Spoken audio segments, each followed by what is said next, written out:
Vous vous êtes fait élire, Monsieur le maire, en 2020 en posant la question du renouvellement des pratiques démocratiques au cœur de votre programme.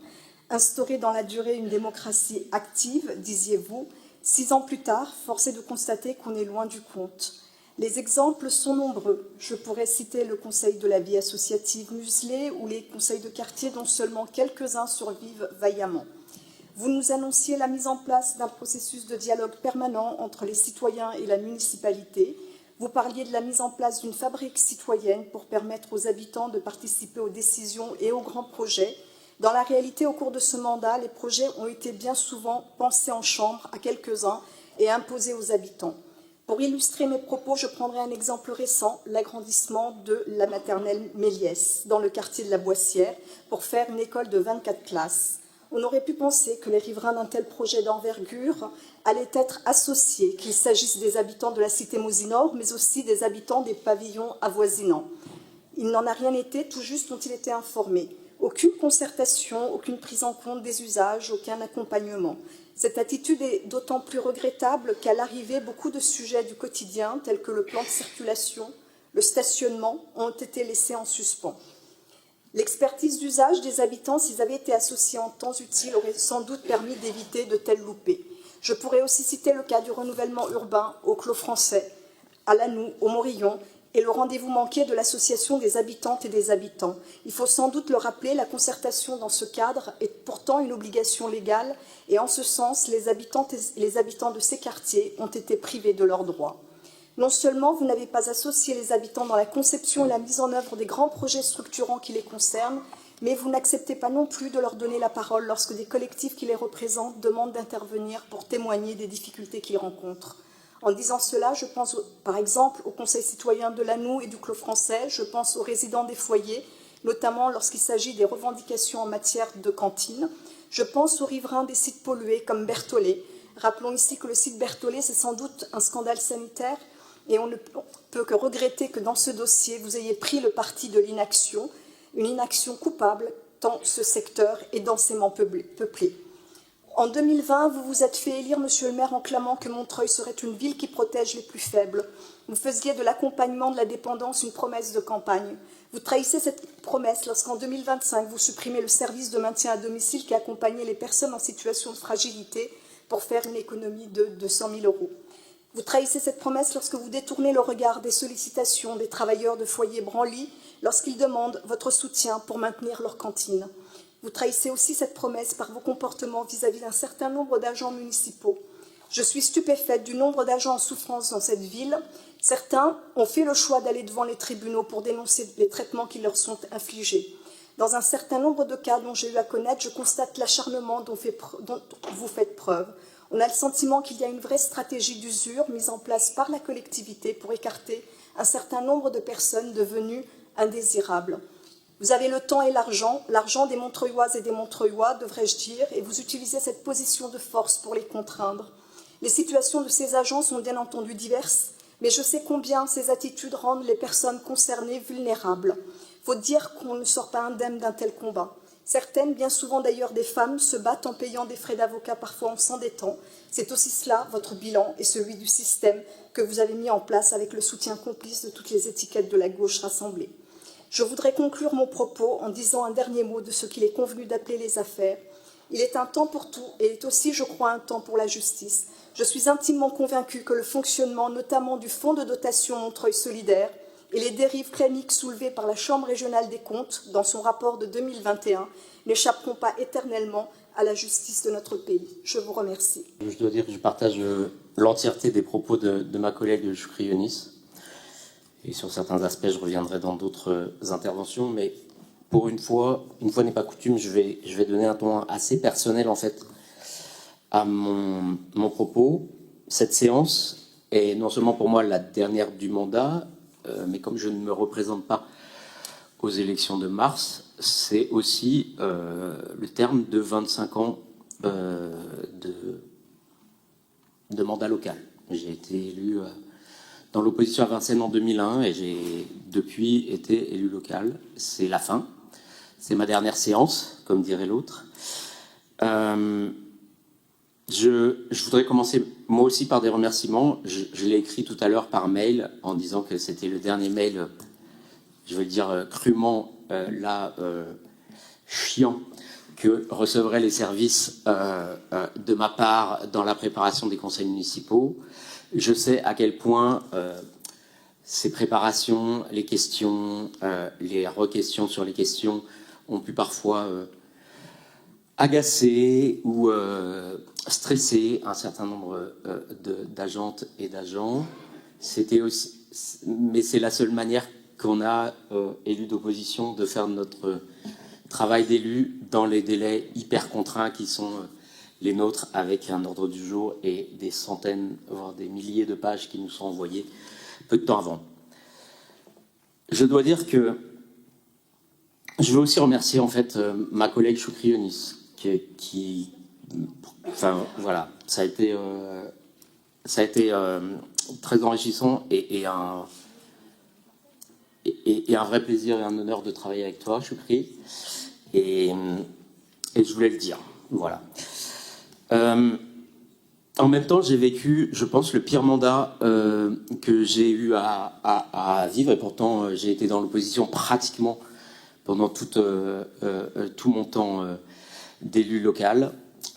Mais ce degré, en fait, de comportement, d'agressivité, d'injure, de déni de pratiques démocratiques, y compris de la part de gens qui, dès qu'on est dehors, viennent discuter, faire la bise, mais qui en séance ricanent, qui en séance refusent de nous donner ne serait-ce que le crédit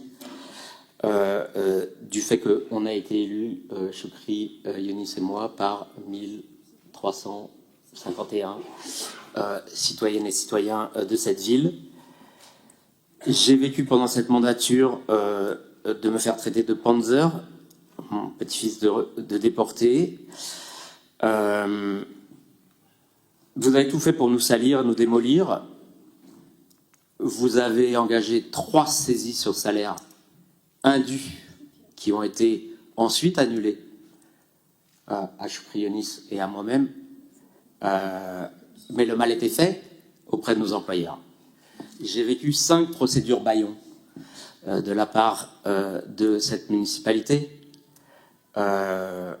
où j'ai fini par être blanchi et gagné, mais à chaque fois avec du stress des avocats, du temps, de l'argent. Ces comportements, ils sont insupportables, ils montrent un degré en fait de mépris, non seulement en fait des règles, de la démocratie, du pluralisme, mais même des personnes. Vous avez poussé la mesquinerie, pour ne pas dire plus, jusqu'à me refuser que je puisse marier Choukri Younis, alors que c'est une pratique républicaine qui se pratique dans tous les conseils municipaux de France et que d'ailleurs vous avez accordé à Muriel Mazet pour marier une de ses amies. Voilà ce qu'est la réalité. Alors vous me direz, c'est anecdotique, mais en fait ça en dit long sur votre façon de concevoir le rapport aux autres, le rapport au pluralisme, le rapport à la démocratie, le respect des règles. Le fait que vous présentiez le rapport d'orientation budgétaire à ce conseil municipal en dit long sur votre respect en fait de la démocratie et des cycles de la vie électorale et démocratique. Vous faites passer 29 millions d'euros de garantie d'emprunt dans le dernier conseil municipal à 1 mois des élections. Vous avez fait voter au dernier conseil municipal les tarifs pour septembre 2026. Voilà ce que c'est. En fait, ce n'est ni correct, ce n'est ni honnête, ce n'est ni républicain. Je voudrais juste terminer en m'adressant aux élus, qu'ils soient ici ou pas encore ici, et qui seront dans la future assemblée. Réfléchissez à la façon dont vous traitez l'opposition, parce qu'un jour vous le serez peut-être. Réfléchissez aussi à la façon dont on salit la démocratie, dont on salit les institutions, en laissant tout passer, en acceptant tout.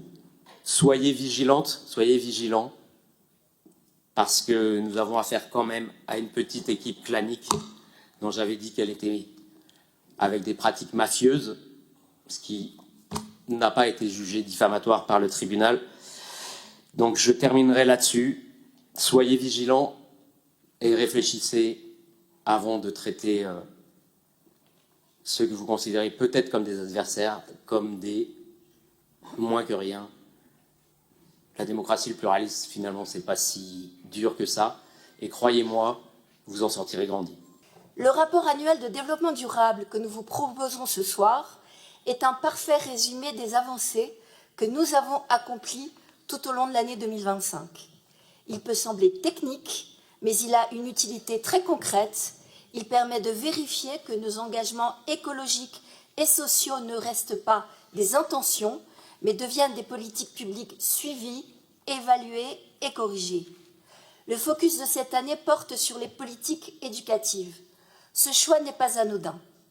Le monde change à une vitesse effarante et, hélas, il ne prend pas les directions heureuses et apaisantes que nous aimerions pour nos enfants.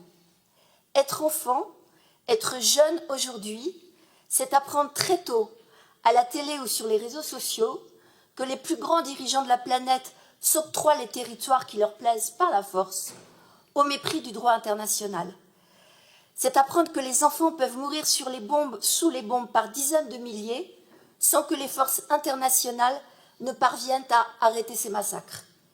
C'est apprendre que les plus hautes autorités de notre pays parlent à nouveau du devoir de mourir à la guerre, que la planète se réchauffe, se fâche, et que ce réchauffement engendre de plus en plus d'épisodes climatiques mortifères pour tout le vivant. C'est avoir vécu bébé, enfant ou adolescent des mois insensés où il fallait rester cloîtré à la maison, apprendre derrière un ordinateur uniquement, sans possibilité de pouvoir aller jouer dehors avec les copains. Pas étonnant dans ces conditions que la récente étude menée par la Mutualité française, les instituts Montaigne et Terram, indique en septembre 2025 que 25% des jeunes interrogés souffrent de dépression. Les jeunes aujourd'hui sont angoissés par leur avenir. À Montreuil, nous ne pouvons évidemment pas apporter de solution à toutes les causes qui génèrent cette angoisse profonde. Mais nous apportons nos petites pierres dans toutes les politiques publiques qui sont concernées pour protéger nos enfants. Nous croyons en effet que face aux énormes défis que nos enfants et leurs enfants devront affronter, l'éducation, les soins bienveillants, l'ouverture au monde et pourquoi ne pas le redire, l'amour, sont les moyens les plus puissants pour les aider en tant que citoyens et citoyennes conscients à s'adapter et à agir. C'est ainsi que nous agissons dès l'accueil des tout-petits, dans les crèches et relais petite enfance, puis lors des temps périscolaires et extrascolaires et dans toutes les activités culturelles et sportives auprès des plus grands. Au sein de ce rapport développement durable, j'aimerais également attirer votre attention sur le sujet de l'alimentation. Dans nos écoles, plus de 8500 repas et 5000 goûters sont servis chaque jour. Avec le syndicat Table Commune, nous avons augmenté la part du bio, du local et du végétarien dans les assiettes de nos écoliers. Nous travaillons à réduire le gaspillage et adapter les menus aux besoins nutritionnels de chaque âge. Grâce à notre adhésion à la COP Bio d'Île-de-France, nous soutenons les filières de l'agriculture biologique. Mais notre politique alimentaire ne se limite pas aux cantines scolaires. Soutien aux associations, développement des jardins partagés, dispositifs d'accès à l'alimentation pour les publics les plus précaires, toutes ces actions répondent à cette réalité insupportable. Dans notre ville, comme dans tout le département, une part importante des habitants est exposée à la précarité alimentaire. L'enjeu n'est donc pas seulement environnemental, il est aussi social et démocratique. Dans cette optique, nous avons inauguré l'an dernier Montreuil Solidarité Alimentaire, une plateforme logistique dédiée à l'aide alimentaire, faite avec les acteurs de l'aide alimentaire de notre ville. Ce fonctionnement montre également la méthode que nous avons privilégiée, la coopération. Travailler avec les habitants, les associations, les commerçants et les producteurs est la méthode nécessaire non seulement pour s'assurer de la pérennité des actions, mais aussi pour renforcer la démocratie locale. La transition écologique et sociale ne peut fonctionner que si elle est partagée par toutes et tous. À cette condition, elle assure l'efficacité dans la durée du service public. Le développement durable, comme on peut tout mettre dedans, du coup, il y a absolument de tout dans ce rapport. dans le désordre en plus, donc ça c'est très très étonnant. La dernière partie sur l'économie circulaire et résiliente, il y a 3 lignes sur le réemploi, il y a sur les soutiens aux structures locales, il y a le fait qu'il y a eu un nouveau barnum dans une structure et une frise en préparation au mur à pêche. Parce qu'en fait, ce rapport développement durable 2025 parle de choses qui ont été faites en 2022, en 2023, en 2024, parfois en 2025, qui seront éventuellement faites en 2026. Ça parle de choses qui sont faites par la ville, de choses qui sont faites par d'autres. Et donc, en fait, on ne voit plus très bien en fait, en quoi c'est un rapport développement durable. Et puis, alors, page 55-56, je pense qu'il y a un copier-coller malencontreux parce que terminé par l'orientation scolaire dans la partie sur l'économie circulaire et résiliente, j'avoue que j'ai cherché et j'ai pas compris. Donc je ne sais pas. Voilà. Et puis juste, j'espère que la ligne 202, elle n'a pas 4000 voyageurs par mois, mais par jour, parce que sans ça, on risque de la perdre. Plus sérieusement, en fait, puisque dans ce rapport développement durable, vous parle aussi évidemment de l'action sociale et puis de l'accueil, de la façon dont on essaye d'aider les populations les plus précaires. Et vu que vous n'avez pas voulu qu'il y ait du temps de parole sur le foyer Branly, puisqu'il y aura une délibération numéro 20 sur laquelle on aura droit majestueusement à 1 minute, eh ben, je vais parler du foyer Branly, puisqu'on est dans les questions de développement durable. Et ce que vous vous apprêtez à faire, en fait, terminer ce mandat, en fait, en faisant voter l'acceptation par la ville de la pire des politiques de l'État de résidentialisation, en fait, des foyers où on supprime pratiquement tous les espaces collectifs, où on assume, où la ville assume de ne pas vouloir de cantine collective dans ce foyer, où la ville assume de vouloir une diversification des publics et le fait que progressivement, ce ne sera plus des migrants qui seront dans ces structures. Assumer le fait qu'on ne parle nulle part, pas une seule fois, des occupants qu'on appelle du vilain mot surnuméraire. Au moins à Bara, grâce au travail de desserrement qui avait été fait sous la mandature de Dominique Voynet, pour 410 résidents en titre, environ 520, 530 ont été officiellement relogés. C'est-à-dire qu'on a pris en compte des personnes qui n'étaient pas des résidents en titre. Il n'y en a pas un seul du foyer Branly. Vous êtes en train de préparer la mise à la rue de dizaines de migrants les plus précaires, ceux qui sont hébergés, sachant que dans les nouvelles règles, en plus de la résidence sociale, on n'a même plus le droit d'accueillir quelqu'un dans sa chambre. Vous êtes en train de préparer, en fait, et vous allez nous dire peut-être si vous avez déjà l'adresse du squat que vous allez ouvrir pour refaire un 138 rue de Stalingrad, où viendront dépérir ceux qui n'auront pas pu rejoindre la nouvelle résidence sociale du foyer Branly. La dernière occasion de peser sur cette affaire, pour la ville, c'est la garantie d'emprunt sur laquelle nous discuterons rapidement dans la délibération numéro 20. Vous auriez pu jouer là-dessus, vous auriez pu peser pour une politique plus de gauche par rapport aux gestionnaires du foyer et par rapport à l'État. Vous ne le faites pas, vous assumez totalement la politique de mise en ordre, de mise au rang des derniers migrants qui vivent dans ces foyers. C'est moche ce que vous faites. Et terminer ce mandat comme ça en dit long, finalement, sur ce que vous avez fait de ce mandat et sur qui vous êtes. Vous n'êtes pas avare en grandes déclarations sur la crise climatique, l'écologie, le développement durable. Lors du conseil municipal de juin 2019, à la fin de votre premier mandat, Vous faisiez adopter par notre conseil municipal un vœu déclarant l'état d'urgence climatique pour l'humain, le vivant et l'environnement. Montreuil, disiez-vous, s'engage sans délai à intégrer l'urgence climatique et environnementale dans toutes les politiques publiques. Elle s'engage à une étude d'impact climatique sur tous les projets. C'était 2019, nous sommes en 2026 et j'ai voulu lire le rapport sur la situation en matière de développement durable qui nous est présenté ce soir à l'aune de ces engagements solennels pris en matière d'urgence climatique. S'agissant de l'adaptation au changement climatique de notre ville, je crois pouvoir dire sans grande difficulté que le compte n'y est pas. En matière scolaire, par exemple, s'agissant des cours oasis et des cours végétalisés, en 2025, rien n'a été fait. Quand on élargit le spectre, on se rend compte qu'en 12 ans de mandat, malgré l'urgence affichée, à Montreuil, seuls 9 cours d'école sur 52 sont végétalisés.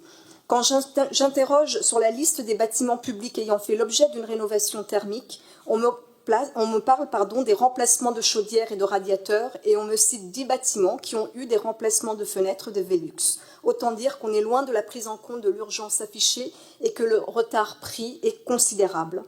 Pour pointer l'écart entre les intentions affichées et la réalité, je ne donnerai qu'un exemple, c'est celui du conservatoire.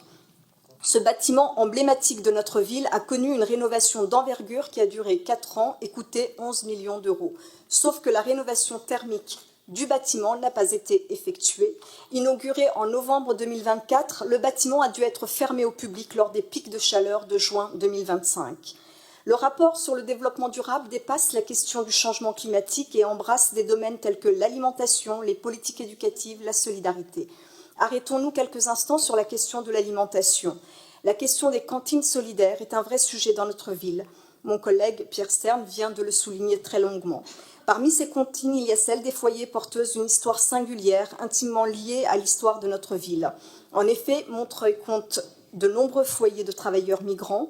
La transformation progressive de ces foyers historiques en résidence sociale remet en cause l'organisation au sein de ces foyers et notamment elle remet en cause les cantines qui structuraient jusqu'à présent le fonctionnement de ces foyers et de près de 10 000 personnes qui y vivent. Depuis 2023, le foyer Branly est engagé dans une lutte pour conserver sa cantine. Les résidents du foyer sont soutenus dans cette démarche par de nombreux autres habitantes et habitants du quartier et d'autres habitants de Montreuil, parfois des gens qui y mangent, parfois d'autres qui sont engagés dans des réseaux d'acteurs importants, des partenaires engagés donc au niveau de la réflexion autour de la sécurité sociale de l'alimentation. Je suis très surprise que la municipalité, sollicitée à maintes reprises, refuse de prendre en considération ce projet. D'ailleurs, alors que la question alimentaire tient une place majeure dans ce rapport, pas une seule fois, il n'est fait référence aux cantines des foyers qui pourtant répondent à un enjeu d'intérêt général en permettant à des populations précaires, à des travailleurs migrants âgés d'accéder à un repas chaud à partir de 2,50 €. Pourquoi traitez-vous avec autant de mépris une expérience d'auto-organisation alimentaire comme celle-là ? La question est légitime, car ces cantines, bien sûr, doivent évoluer, elles doivent sortir de l'informel, être mises aux normes à la fois sur le plan social et sanitaire, mais je dois dire que je ne comprends pas pourquoi vous les maintenez tant à l'écart. Vous mettez toute la lumière, s'agissant de l'alimentation, sur, par exemple, l'expérimentation Vitalim, une expérimentation qui, effectivement, est intéressante, d'assistance aux plus précaires, mais tout le monde ne pourra pas bénéficier de Vitalim. Et dans un territoire comme le nôtre, où plus de 30% de la population est en situation de grande fragilité, je crois que vous avez tort de disqualifier d'emblée ces formes d'auto-organisation que sont, par exemple, les cantines de foyer.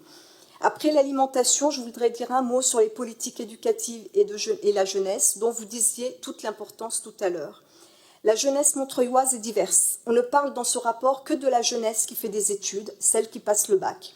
Malheureusement, dans de trop nombreux quartiers de notre ville, cette situation n'est pas celle de la jeunesse. Je voudrais ici dire un mot, donc, par exemple, de la jeunesse des Morillons, des Bel Air Grand Péché, qui, à 40%, est déscolarisée. Ces jeunes n'apparaissent pas dans ce rapport et plus grave encore, ces jeunes-là sont les grands oubliés des politiques publiques mises en place par notre ville. Vous parlez dans ce rapport de la lutte contre les discriminations raciales.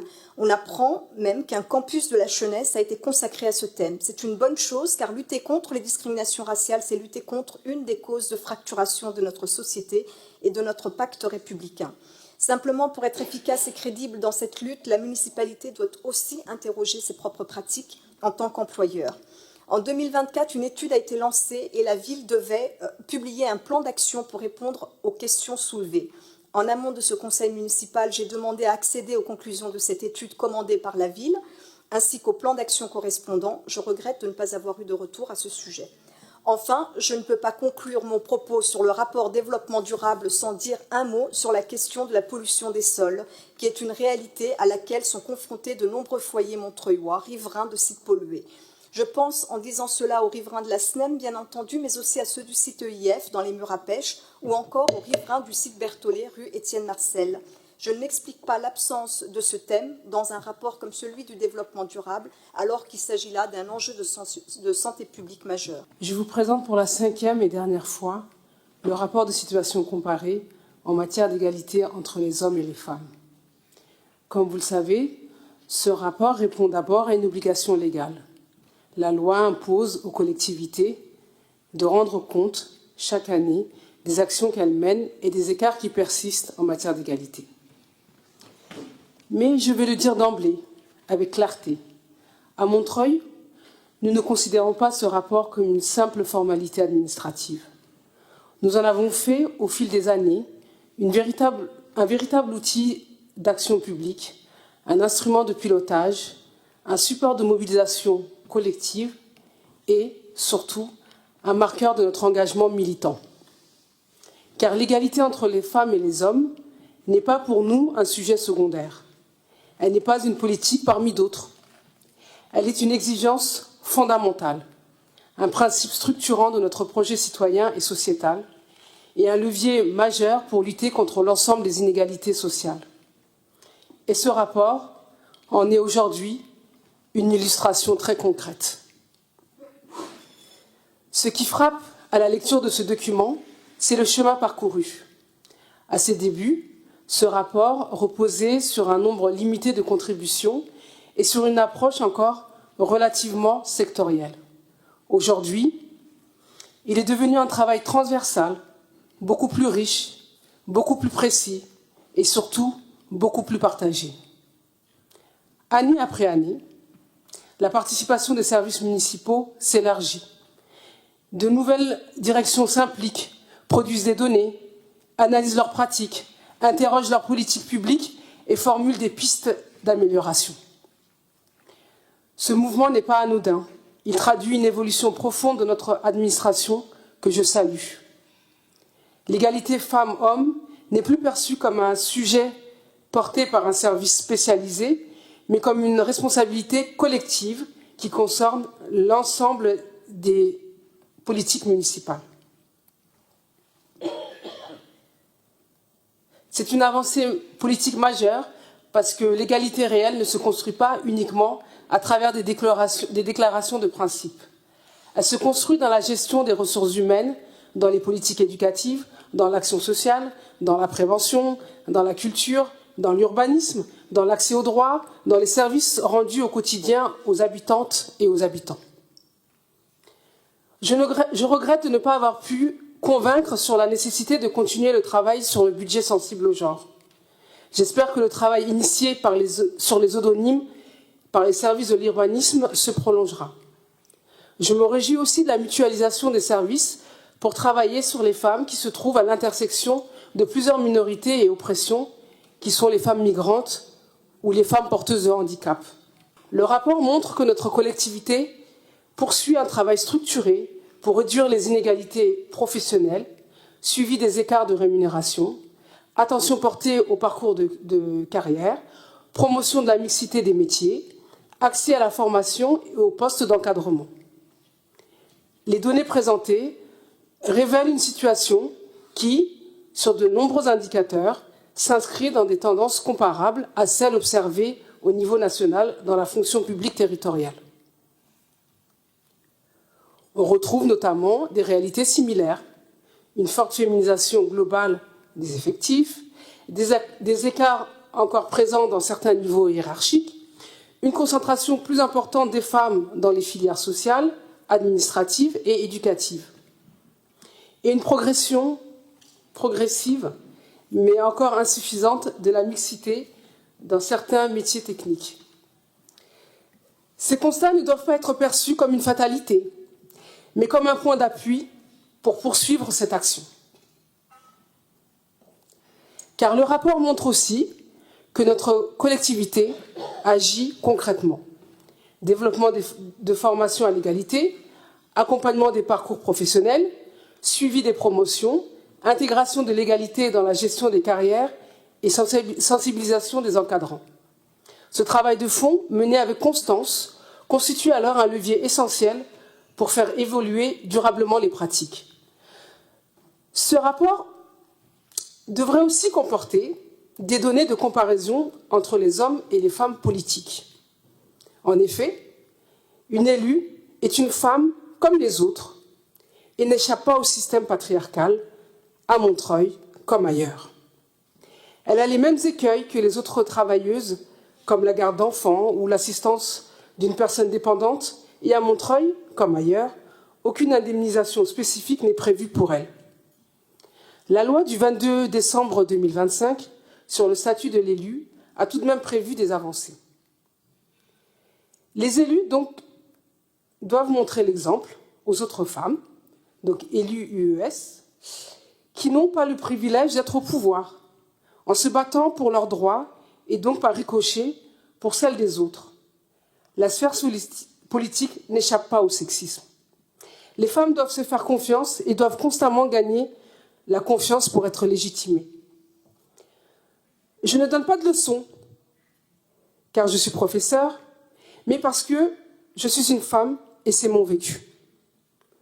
Pour le partage du pouvoir entre les hommes et les femmes, et là encore, en termes de proportion, Montreuil n'échappe pas à la règle nationale. D'après le Haut Conseil à l'égalité, les hommes représentent encore 84% des maires, 87,1% dans les communes de 1000 habitants et plus, et 82,3% dans les communes de moins de 1000 habitants. 92,3% des présidents d'intercommunalité, 71,5% des premiers adjoints, de toutes communes confondues.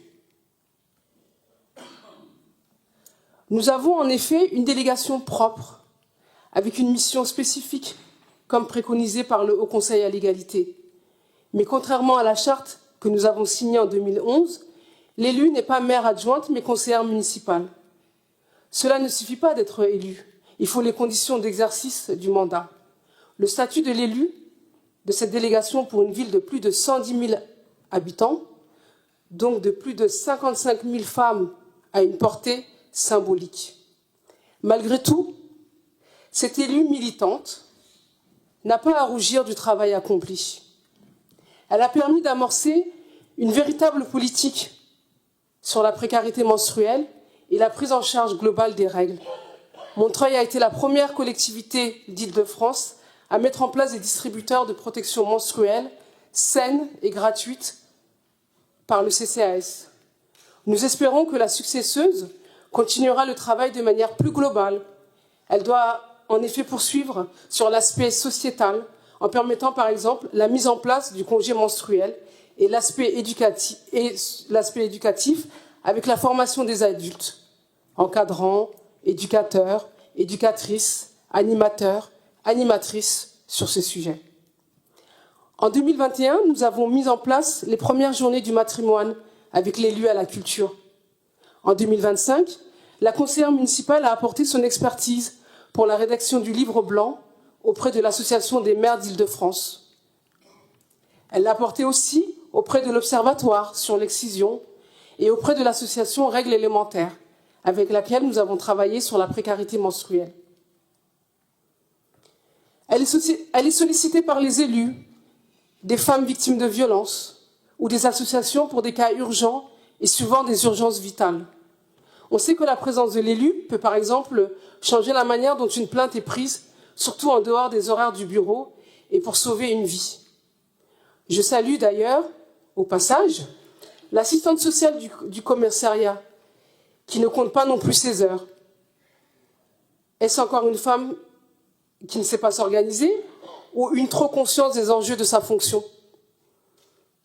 L'élu participe aussi à de nombreuses instances municipales, départementales et nationales. Elle doit constamment travailler avec ses autres collègues en transversalité. Elle doit donc pouvoir être soutenue politiquement et psychologiquement constamment. Pour mener à bien toutes ces missions, il faut du temps et donc une indemnité suffisante pour en dégager. Ce n'est pas une question d'organisation, comme je me le suis entendu dire par un homme d'ailleurs. J'ai pris plaisir et appris beaucoup de choses lors de mon mandat.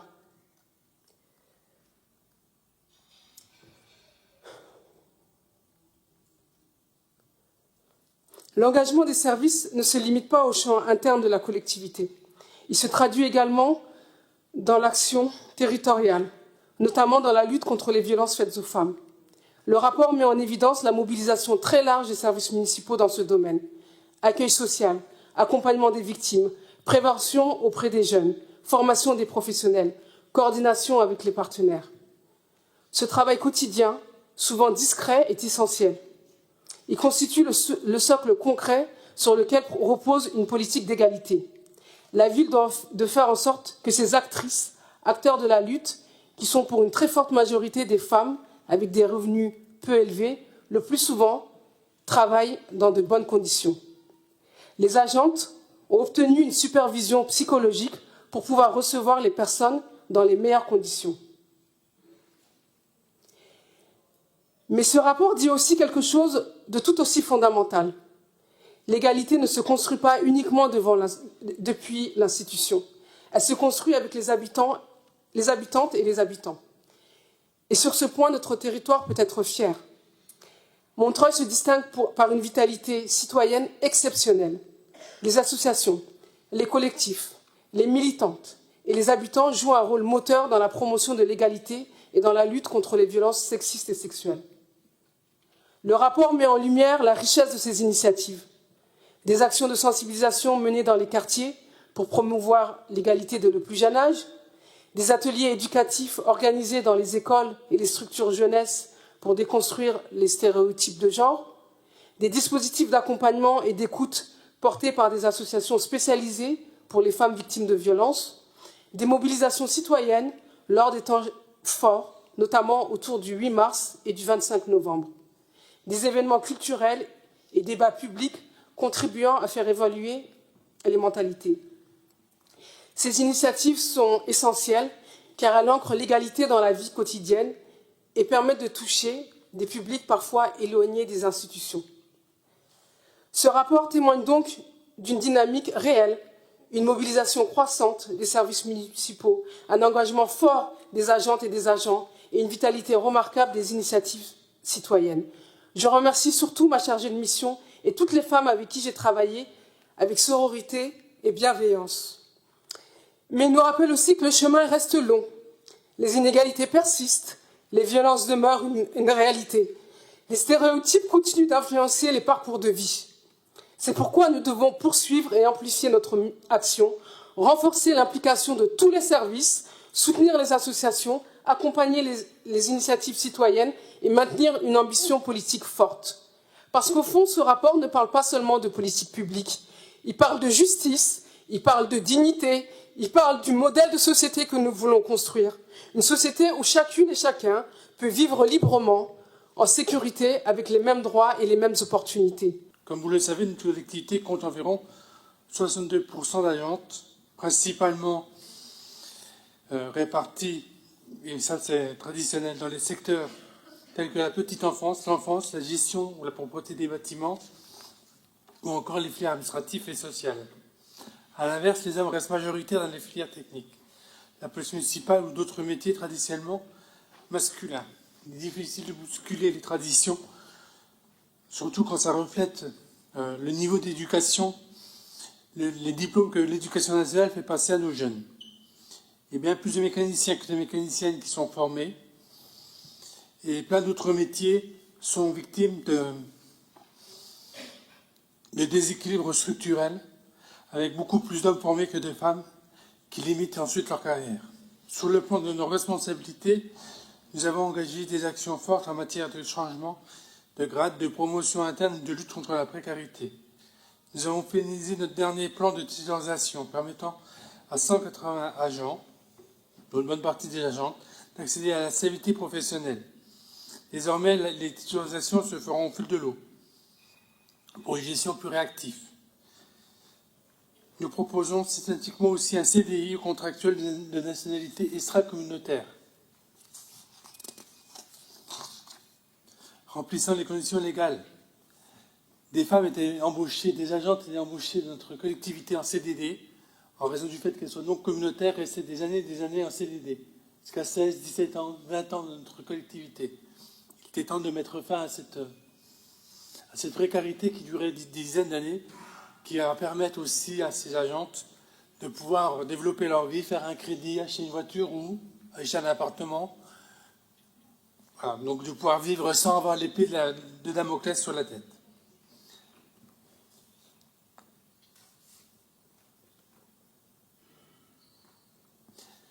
Pour les avancements de grade, nous avons pris des mesures d'âge où toutes les personnes nées d'une même année avaient le droit à un avancement de grade. Ce qui a permis de réduire les inégalités des grades qui étaient avant plus souvent accordés à des hommes qu'à des femmes. Aujourd'hui, nous avons atteint l'égalité. Il y a autant proportionnellement au nombre de femmes et d'hommes de notre collectivité, avoir le même nombre de grades. Par contre, pour les promotions, vous savez, d'un point de vue statutaire, il faut qu'il y ait des concours qui permettent aux agents de la ville de Montreuil d'être lauréats du concours et se libèrent des places ensuite pour la promotion interne. Aujourd'hui, ces concours, par le CIG, sont organisés que tous les 2 ans. 2 ans, c'est les filières techniques qui sont présentées. Et 2 ans après, c'est les filières administratives et sociales. Ce qui fait qu'on a du mal à voir la répartition des promotions. Il faudrait regarder cela sur un plan pluriannuel pour permettre de voir qu'il y ait bien autant de promotions d'hommes que de femmes dans notre collectivité, mais de façon pluriannuelle. Permettez-moi d'illustrer notre ambition par 3 exemples concrets. Informer les agents et les agentes de leurs droits en matière de grossesse et de parentalité, pour garantir un accompagnement sans faille. Le deuxième point, réfléchir à l'impact du temps partiel sur les salaires et les retraites, afin de limiter les inégalités qui en découlent. Troisième point, renforcer la vigilance contre l'usure professionnelle, notamment dans les métiers à prédominance féminine, et lutter activement contre la discrimination, le harcèlement sexuel et les agissements sexistes. Ces engagements ont conduit à l'élaboration en 2024 d'un nouveau plan d'action qui a été appliqué pleinement en 2025. Chaque objectif est décliné en actions précises, assorties d'indications, d'évaluation pour en mesurer l'efficacité. Ce plan s'articule autour de 6 axes majeurs. Renforcer la gouvernance de nos politiques d'égalité professionnelle, pour le premier point. Pour le deuxième point, créer les conditions d'un égal accès aux métiers et aux responsabilités. 3. Garantir l'égalité salariale et un déroulement de carrière équitable. Le quatrième point, accompagner les situations de grossesse et de parentalité pour le meilleur équilibre entre la vie professionnelle et la vie personnelle. Le point 5, lutter contre toutes les formes de discrimination. Le point 6, enfin, améliorer la prévention de l'usure professionnelle. En conclusion, dans un monde idéal, nous n'aurions pas besoin de produire un tel rapport. Mais la réalité nous rappelle que l'égalité se conquiert pas à pas, par des actions déterminées. Comme le disait Simone Veil, l'égalité ne se décrète pas. Elle se construit chaque pas en avant, chaque mesure prise, chaque droit acquis est le fruit d'une volonté partagée et d'un engagement sans faille. Car l'égalité n'est pas seulement une question de justice, c'est aussi une question de progrès pour toute la société. C'est pourquoi, quelles que soient nos fonctions, nous devons rester mobilisés. L'égalité professionnelle n'est pas une option, mais une nécessité pour une administration moderne, inclusive et performante. Alors même que le sport devait être un espace d'émancipation, d'éducation et de santé, de lien social, il est peut-être aussi, pour certains et certaines, un lieu de vulnérabilité, rapport d'autorité, dépendance, silence. Et ces violences fragilisent souvent et surtout les plus vulnérables, en l'occurrence nos jeunes filles et nos jeunes hommes. Mais le sport peut aussi être un levier de prévention, à condition de mettre au cœur du dispositif un mot, la formation. Et c'est pourquoi je propose que nous allions encore plus loin. Beaucoup de choses ont été faites, Mais je pense qu'il faut il faut aller encore plus loin, conditionner certaines subventions au fait qu'au moins un responsable, un entraîneur ou un cadre associatif soit formé à la prévention et au signalement des violences sexistes et sexuelles, avec une actualisation régulière. C'est ce qui a été mis en place par ma collègue à Lyon, la maire adjointe Julie Nublafort, et qui est très bien acceptée, et c'est un succès. Et elle permet aussi de pallier aux défaillances de certaines fédérations sportives qui n'ont pas encore pris complètement la mesure du problème. Donc l'objectif n'est pas de contrôler pour contrôler, c'est de garantir que partout où nous soutenons, il y a aussi la capacité d'agir correctement si une situation survient. Parce que là encore, ce sont souvent les plus vulnérables qui paient le prix du silence. Je note enfin qu'au niveau national, depuis novembre 2025, des dispositifs existent, et c'est une obligation, affichage et visibilité des cellules de signalement, et ça doit devenir des réflexes dans tous les équipements. Là aussi, notre responsabilité municipale est de faire vivre ces outils sur le terrain de manière lisible et systématique. Et j'ai toute ma confiance en la direction des sports et à mon collègue Olivier Charles pour ce faire. En matière de violences sexistes et sexuelles, je pense au travail qui a été conduit avec le commissariat de Montreuil pour améliorer l'accueil des femmes victimes de violences, à travers une formation systématique de l'intégralité des effectifs de l'accueil, à travers le traitement des procédures judiciaires également. Je pense, cela a été cité, à l'incroyable travail de notre assistante sociale au commissariat de Montreuil, personnel de la ville de Montreuil, avec 194 situations qu'elle a suivies en 2025. Je pense au logement passerelle et au relogement social des femmes victimes de violences. En 2025, 6 femmes victimes de violences et leurs 16 enfants ont été relogés. 6 femmes, 16 enfants. Cela change la donne, car le logement reste la clé de voûte d'un parcours de sortie des violences. Je pense au dispositif Demandez Angela, qui a été mis en œuvre en 2025, avec 39 établissements partenaires qui constituent aujourd'hui un réseau de lieux sûrs pour les victimes de harcèlement de rue. Ce maillage doit encore être étendu pour mieux mailler le territoire et pour renforcer encore notre affirmation ferme que l'espace public appartient à toutes et que la honte doit changer de camp. Car la ville de Montreuil a aussi agi en faveur de cette bataille culturelle-là, pour l'égalité, qui est un prérequis à l'éradication des violences sexistes et sexuelles. Afficher des campagnes de communication féministe dans l'espace public pour affirmer haut et fort la lutte contre le patriarcat, à contre-courant des discours masculinistes qui font bloc dans certains médias et sur les réseaux sociaux. Faire des mobilisations du 8 mars et du 25 novembre des temps forts de la cause, de la lutte, en impliquant les services, les associations, les partenaires. Fêter chaque année les semaines du matrimoine pour donner à voir l'héritage et le talent des femmes d'hier et d'aujourd'hui. Donner le nom de grandes femmes à des équipements et à des espaces publics pour les rendre visibles dans nos rues, dans nos mémoires, dans nos imaginaires, pour que toutes les petites Montreuilloises grandissent avec ces figures d'inspiration. L'Assemblée prend acte de la présentation du rapport. Et sans attendre, je passe la parole à Philippe Lamarche pour le débat sur les orientations budgétaires 26. Cette présentation du rapport d'orientation budgétaire s'inscrit dans un contexte particulier. Il n'aura échappé à personne que le 15 du mois prochain se tiendra le premier tour des élections municipales. Nous avons décidé de construire une maquette technique du budget 2026, même si celle-ci sera votée par la nouvelle majorité municipale issue des urnes. Évacuons d'emblée la question de la légalité de notre décision. Consultée, la préfecture a validé le respect de la loi de ce calendrier. Ce qui a guidé notre choix, c'est la continuité du service public communal, mais aussi de permettre aux futurs élus de prendre leurs fonctions sereinement, de s'approprier les dossiers de leur délégation, de prendre leur marque en ayant à leur disposition un outil technique déjà prêt. De plus, ce débat d'orientation budgétaire permettra très certainement au groupe de notre Assemblée de faire un bilan des grandes orientations de ce mandat, de donner à voir les réussites, mais aussi les limites, et donc de faire une transmission éclairée aux futurs élus. Nous devrions aborder, lors de ce débat, les futurs chantiers de notre ville, que ce soit par exemple l'aise en rue ou encore les aménagements des abords des nouveaux moyens de transport, par exemple.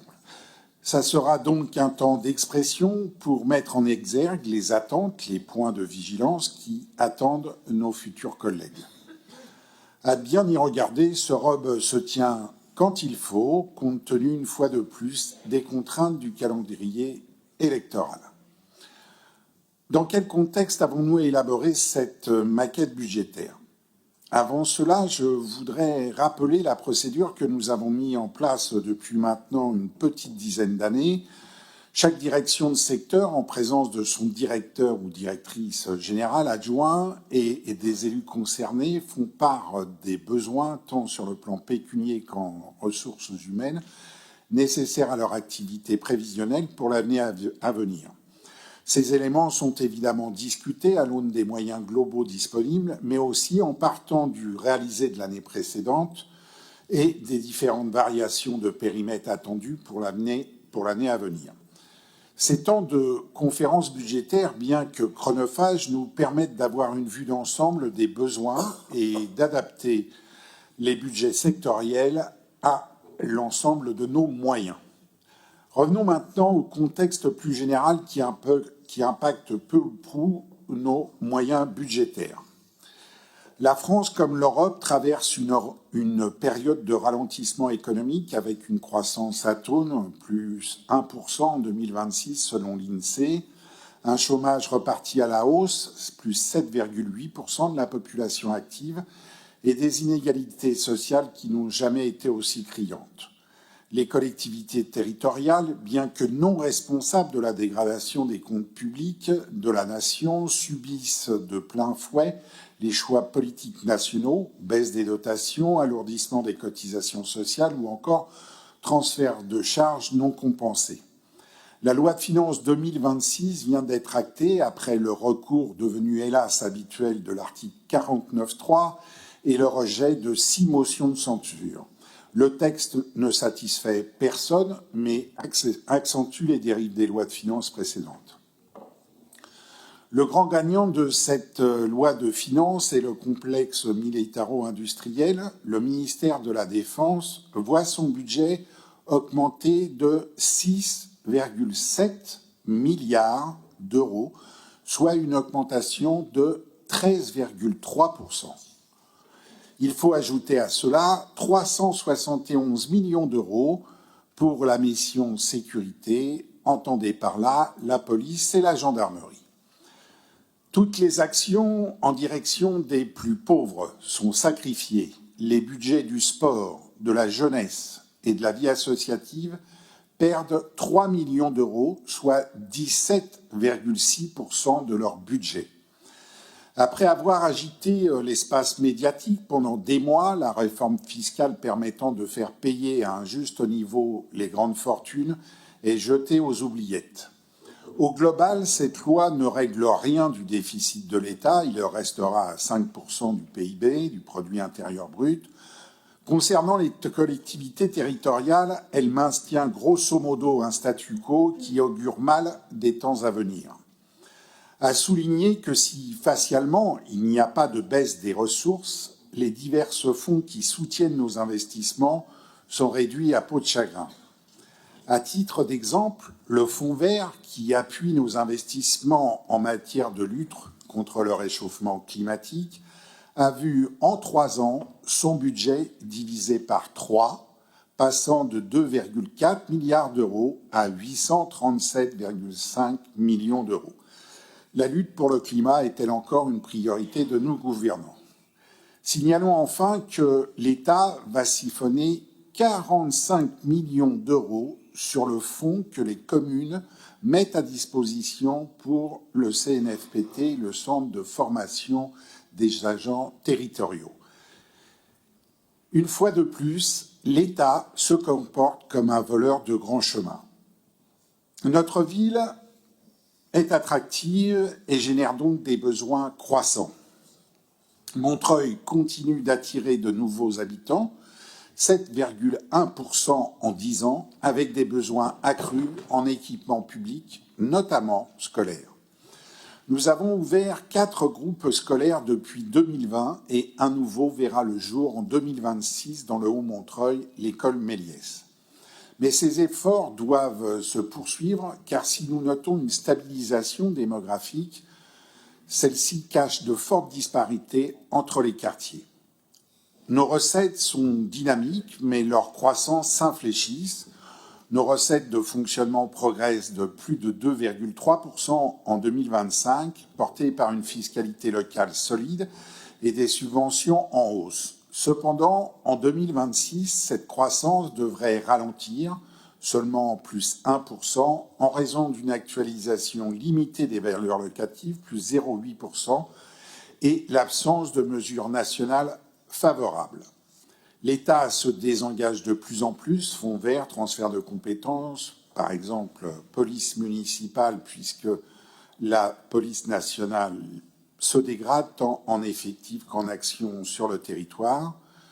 Nos dépenses sont maîtrisées, mais nous sommes en butte à des pressions structurelles. Nous avons contenu la hausse des dépenses de fonctionnement, plus 0,7% en 2025, malgré l'inflation et l'augmentation des cotisations sociales, comme celle de la CNRACL, la caisse de retraite des agents communaux, qui coûte à notre budget 1,2 million d'euros. En 2026, les dépenses devraient augmenter mécaniquement, plus 3,2%, notamment du fait de la hausse des charges de personnel, le glissement, le GVT, le glissement vieillesse technicité, et des participations obligatoires, notamment la Brigade des sapeurs-pompiers de Paris ou encore ce que nous reversons à Est Ensemble au titre de la fiscalité. Malgré cela, nous devrions maintenir nos capacités d'investissement aux alentours de 40 millions d'euros en réalisant une épargne nette de 6,2 millions d'euros. Concernant la dette de la ville, notre encours de dette a diminué de 13,7 millions d'euros depuis 2015 et notre capacité de désendettement est passée de 17 à 7,3 années. Rappelons que le seuil d'alerte est fixé à 12 ans. Cependant, le risque de remontée des taux d'intérêt ainsi que les incertitudes liées au marché immobilier et plus généralement aux incertitudes économiques nationales doivent nous obliger à être vigilants. En conclusion, je voudrais vous dire que, évidemment, cette présentation est fort lapidaire et non exhaustive. Je vous renvoie à l'excellent rapport qui vous a été transmis et qui sera de même transmis au préfet et au président de l'EPCI Est Ensemble et qu'il sera mis donc à disposition de la population sur le site Internet. Il est riche d'enseignements généraux, bien sûr, sur notre ville, mais aussi sur l'état des finances dont je viens de vous parler rapidement. Je l'ai dit en introduction, la maquette budgétaire est essentiellement technique, permettant la continuité du service public. Elle permettra à la nouvelle équipe, quel que soit le choix des Montreuillois, d'avoir un cadre pour travailler sereinement dans cette période d'installation qui est toujours source de stress, de questionnement, voire d'inquiétude. Pour les nouveaux arrivants, comme pour les anciens qui prennent de nouvelles fonctions.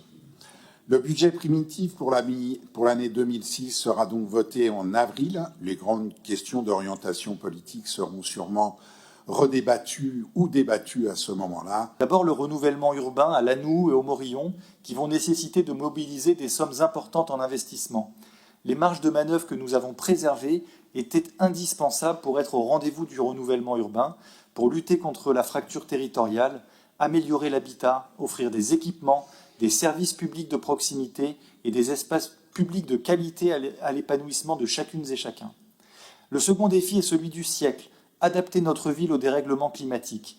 Les canicules se multiplient, les épisodes de pluie intense ou de sécheresse s'intensifient, les îlots de chaleur urbains fragilisent les plus vulnérables. L'adaptation ne peut pas être une politique d'un seul mandat. Elle doit s'inscrire dans le temps long. Il nous faudra plusieurs décennies pour que nos politiques publiques aient un impact significatif. Végétaliser massivement, désimperméabiliser les sols, rénover énergétiquement les bâtiments publics et privés, transformer les mobilités, créer des îlots de fraîcheur, ces transformations sont indispensables pour préparer la ville à encaisser les chocs à venir. Cela a été dit et rappelé, les prochaines élections municipales auront lieu dans un peu plus de 3 semaines.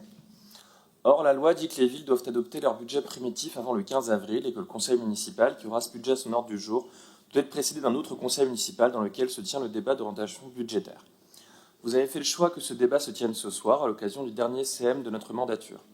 Pour nous, cela aurait dû être laissé à la future équipe municipale prochainement élue. En effet, c'est elle qui adoptera le budget primitif de la ville pour 2026, et c'est donc elle qui devra, pour que cela fasse sens, débattre de ses orientations budgétaires pour la même période. Ainsi, et dans un souci de cohérence, ne nous exprimerons-nous pas ce soir sur les orientations budgétaires de la ville pour l'année à venir, puisque notre mandat n'aura plus cours d'ici un mois et qu'aucun des élus de notre groupe n'a souhaité se représenter pour un second mandat. Nous tenons simplement à rappeler la lecture qui a été la nôtre ces dernières années des rapports d'orientation budgétaire qui nous ont été présentés et qui tracent tous globalement la même trajectoire. Les finances de la ville vont bien et le budget de fonctionnement présente systématiquement un excédent très conséquent qui est rebasculé sur des investissements. Pour nous, ce transfert entre budget de fonctionnement et budget d'investissement est trop important. Il crée un déséquilibre qui amène que les investissements sont devenus, qui montre que les investissements sont devenus la grande priorité de la ville, avec les conséquences que cela implique. Contraction des dépenses de fonctionnement, limitation de la masse salariale et donc des conditions de travail des agents, ou refus d'élargir le périmètre de certains services publics qui en auraient pourtant bien besoin. Ces éléments d'analyse globaux, mais qui disent la trajectoire choisie jusqu'à présent, restent valides aujourd'hui et nous donnent, selon nous, raison. La prochaine équipe municipale, et à travers elle les Montreuilloises et les Montreuillois appelés aux urnes le mois prochain, devront décider des suites à y donner.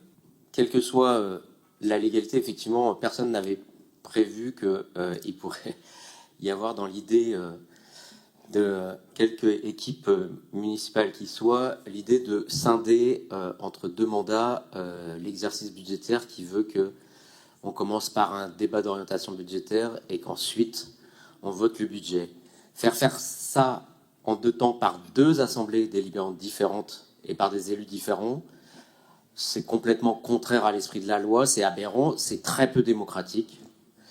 Et c'est pour cette raison que, personnellement, je ne voterai pas le rapport d'orientation budgétaire.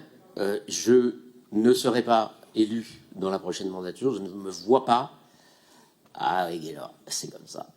Je ne me vois pas la légitimité de me prononcer sur des orientations budgétaires par rapport à un budget pour lequel je ne serai plus là pour voter. Alors il y a toujours dans toute la première partie qui est sur la présentation un peu du contexte général des trucs un peu bizarres qui font alterner des passages manifestement écrits par un cabinet conseil pas forcément très de gauche et en tout cas assez contre la dépense publique et plutôt libérale, et puis tout ça est entrelardé quand même de prise de position où on reconnaît un peu plus la patte, on peut imaginer, de la majorité municipale sur un certain nombre de choses. Du coup, ça donne des choses parfois un peu étonnantes dans l'enchaînement, mais au final, on s'y retrouve.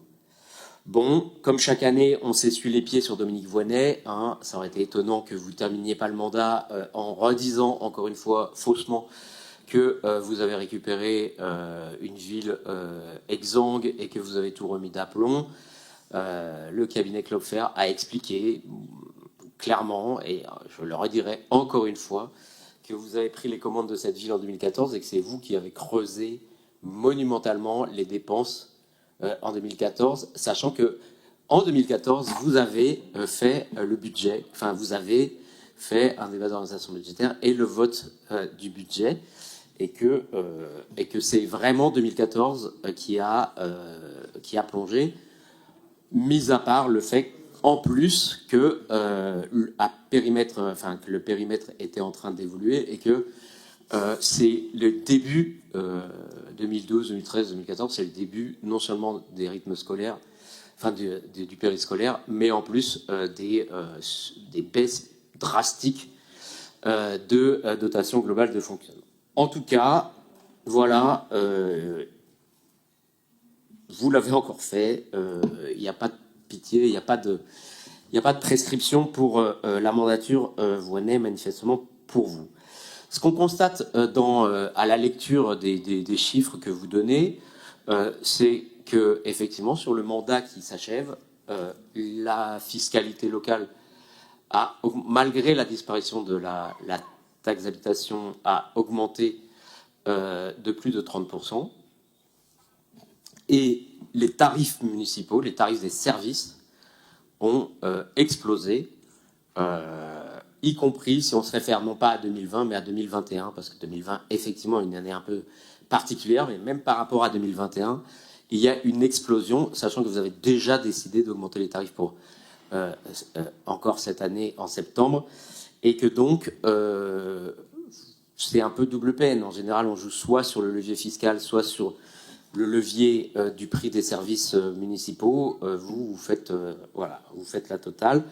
Et effectivement, vous pouvez vous targuer à la fin d'avoir relativement rempli les caisses. Dans ces conditions, et c'est là-dessus que je voudrais insister, pourquoi continuer à finalement avoir une politique vis-à-vis des agents aussi frileuse et aussi, enfin voilà, une politique de rigueur où aucune évolution du régime indemnitaire, aucune évolution en gros de grand-chose, et alors que vous avez quand même récupéré un certain nombre de marges, c'était peut-être l'occasion de permettre certaines évolutions.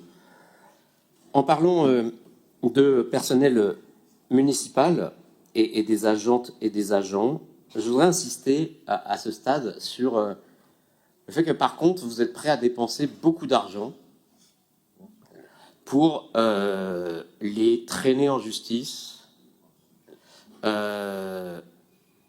faire traîner pendant des années et des années des contentieux, même quand vous perdez. Et le nombre d'agentes et d'agents en souffrance, en grande difficulté, ou carrément vraiment en grande souffrance, est énorme. Il y a des cas emblématiques, il y a eu des tentatives de suicide, y compris à l'intérieur des locaux municipaux. Je n'insisterai pas plus que ça, mais quand on regarde quand même les noms de famille des personnes qui, depuis des années, se font placardiser, maltraiter, harceler, traîner en justice, ça interroge quand même sur ce qui peut éventuellement en plus y avoir derrière de pratiques discriminatoires. Et c'est, j'avoue que quand c'est une fois, 2 fois, 3 fois, quand c'est 10 fois ou 15 fois, ça finit par être très perturbant. Je vais citer un cas qui est devenu maintenant public et qui est connu, celui de M. Legmizi, enfin l'autre, Legmizi, Salim Legmizi, agent de la ville depuis plus de 35 ans, qui a gravi les échelons dans cette ville, qui était directeur du théâtre Berthelot, qui a été saqué, placardisé, qui est allé, et qui depuis des années est en justice, a gagné au tribunal administratif, a gagné dans la cour administrative d'appel, a gagné 2 fois en cassation contre la ville au Conseil d'État. Cela fait maintenant 1 an et quelques que la ville a été condamnée à verser 50 € d'astreinte par jour tant qu'il n'est pas réintégré. Et la ville continue à payer. Alors elle a arrêté de payer, mais elle s'est pris un rappel à l'ordre par la procureure générale de la Cour des comptes et a fini par s'exécuter. On en est à plusieurs dizaines de milliers d'euros sur ce seul cas, en frais d'astreinte, en frais de justice, mais vous continuez à payer plutôt que de respecter les décisions de justice, parce qu'il faut écraser, vous ne vous contentez pas de salir les gens, de les maltraiter, il faut les écraser. Et vous fonctionnez comme ça. Il faut aller au bout, du bout, jouer la montre, en espérant que ces gens finissent par s'user et par abandonner face à vous. Traiter des agents et des agentes comme ça, c'est assez... c'est très perturbant, surtout quand on se drape dans les discours dans lesquels vous vous drapez. Je terminerai donc en invitant vraiment la future équipe municipale à revoir un certain nombre de politiques, notamment en matière de ressources humaines, en matière salariale, en matière de déprécarisation, en matière de mauvais traitement aux agents. J'inviterai d'ailleurs aussi à vraiment reprendre vraiment profondément la fonction marché et commande publique, parce que le SACOP est dans un état vraiment triste et en grande difficulté. Les réponses qui ont été données à mes questions sur les décisions du maire sur les marchés le soulignent. On est obligé de prolonger les marchés, faute d'avoir pu anticiper, faute de personnel, faute de pouvoir en fait faire fonctionner normalement pour une ville de plus de 110 000 habitants un service comme celui-là. Surveiller bien entendu la communication, hein, dossier majeur et qui, si j'ai bien compris, était tabou pendant les négociations entre les différentes formations de la future majorité probable. Et pour finir, de revoir l'ampleur des délégations qui sont données généralement lors du premier conseil municipal du nouveau mandat au maire. Le conseil municipal, globalement, a été dépossédé de l'essentiel de ses prérogatives par le vote, en fait, au maximum, et vraiment dans toute leur ampleur, des délégations possibles à donner au maire, ce qui fait que l'essentiel des vraies grandes décisions, enfin des grosses décisions, que ce soit en matière d'urbanisme, de finances, de marché, sont prises par des décisions du maire et ne passent plus en conseil municipal. Il n'y a plus un marché qui passe en conseil municipal. On peut désormais, avec la M57, faire des virements de crédit de ligne à ligne jusqu'à 7,5 millions d'euros. Les emprunts sont faits par délégation au maire.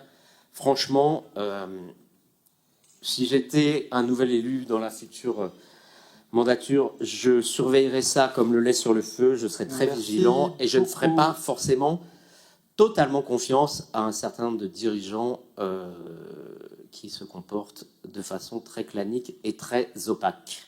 Je partage ce qui a été dit s'agissant de l'inscription à l'ordre du jour de ce soir, donc de ce rapport sur les orientations budgétaires 2026. Pour ma part, je vais m'attarder à regarder comment, sur le mandat qui s'achève, les recettes de la ville ont évolué. En effet, cette évolution entre les lignes, elle nous apprend beaucoup de choses sur la gestion de la majorité municipale. Arrêtons-nous quelques instants sur l'évolution donc des produits des services. Il s'agit là du prix payé par les Montreuilloises et les Montreuillois depuis 2020. Ces prix n'ont cessé d'augmenter. Chaque année, la majorité vote des augmentations qu'elle peine à justifier réellement. Mais comme nous sommes dans une enceinte où le maire dispose d'une majorité de 51 élus sur les 55 que compte notre Assemblée, on va dire que les choses passent souvent sans avoir même besoin de justification.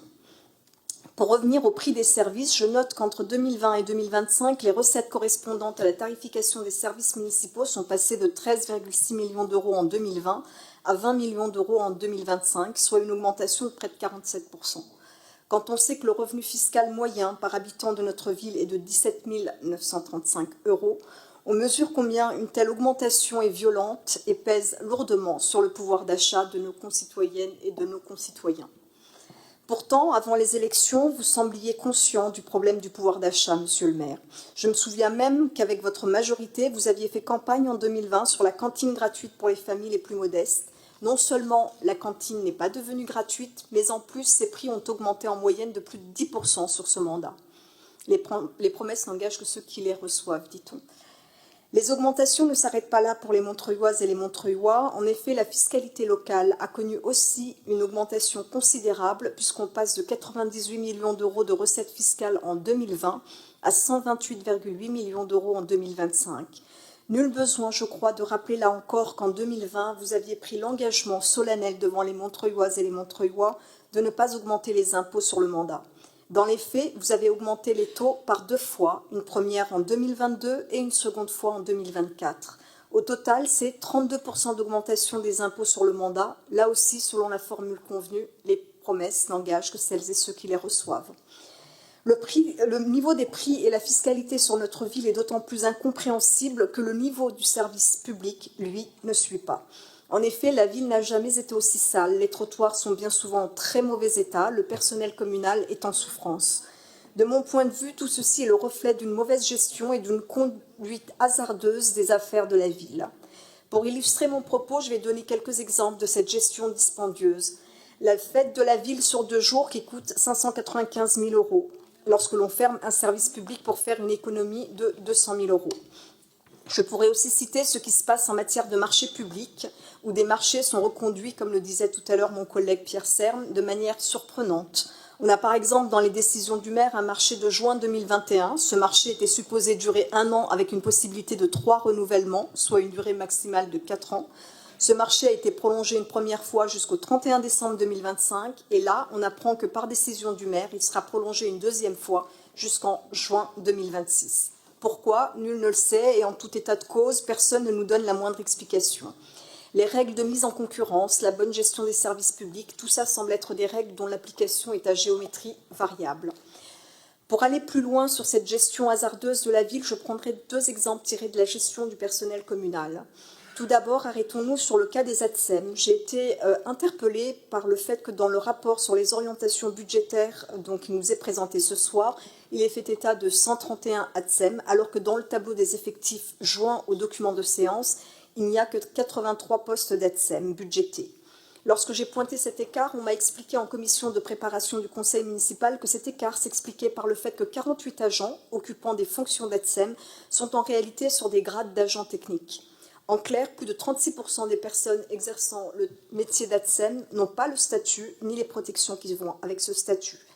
J'ai vu passer ce matin la manifestation des ATSEM demandant l'ouverture d'un dialogue avec la municipalité et interpellant les habitantes et les habitants sur leurs conditions de travail, pointant les sous-effectifs, expliquant que bien souvent à 3, elles font le travail prévu pour 5 et demandant la reconnaissance de la pénibilité de leur métier et la création d'un pôle de soutien dédié. De la même manière, on pourrait s'intéresser à ce qui se passe au niveau de la police municipale, où là aussi la dégradation des conditions de travail semble être très problématique. Ils sont actuellement 13 agents au tableau des effectifs. Il n'y a ni poste de directeur, ni poste de chef de service inscrit au budget, ce qui est assez étonnant. Se demander comment est géré ce service au vu de ce qui apparaît au tableau des effectifs est une question tout à fait légitime. En commission, lorsque j'ai soulevé ce point, il m'a été répondu qu'un responsable de service était bien présent à la police municipale, mais il n'avait ni le grade de directeur, ni celui de chef de service. Je crois qu'il n'y a pas qu'en matière donc de marché que la ville de Montreuil innove, et c'est malheureux. Qui est contre? Qui s'abstient? Alors, attendez, on va le compter. Qui s'abstient? 1, 2, 3... 4, 5, 6 abstentions. Merci beaucoup. Il s'agit du coup de la convention d'objectifs qui lierait la ville et du renouvellement de la convention d'objectifs qui lierait la ville au Secours populaire français, qui est donc situé à Lannou, qui développe un nombre important d'activités dans ce quartier-là et à l'échelle de la ville.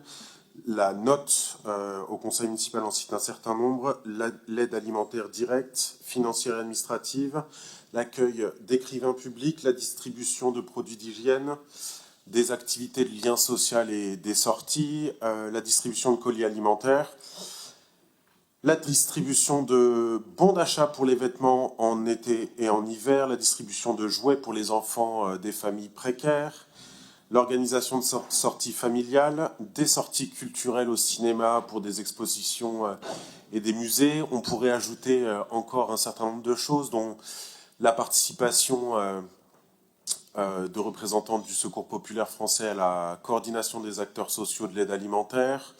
On pourrait citer également les interventions spécifiques de cette association à destination des étudiants avec des distributions qui ont eu lieu pendant de longs mois.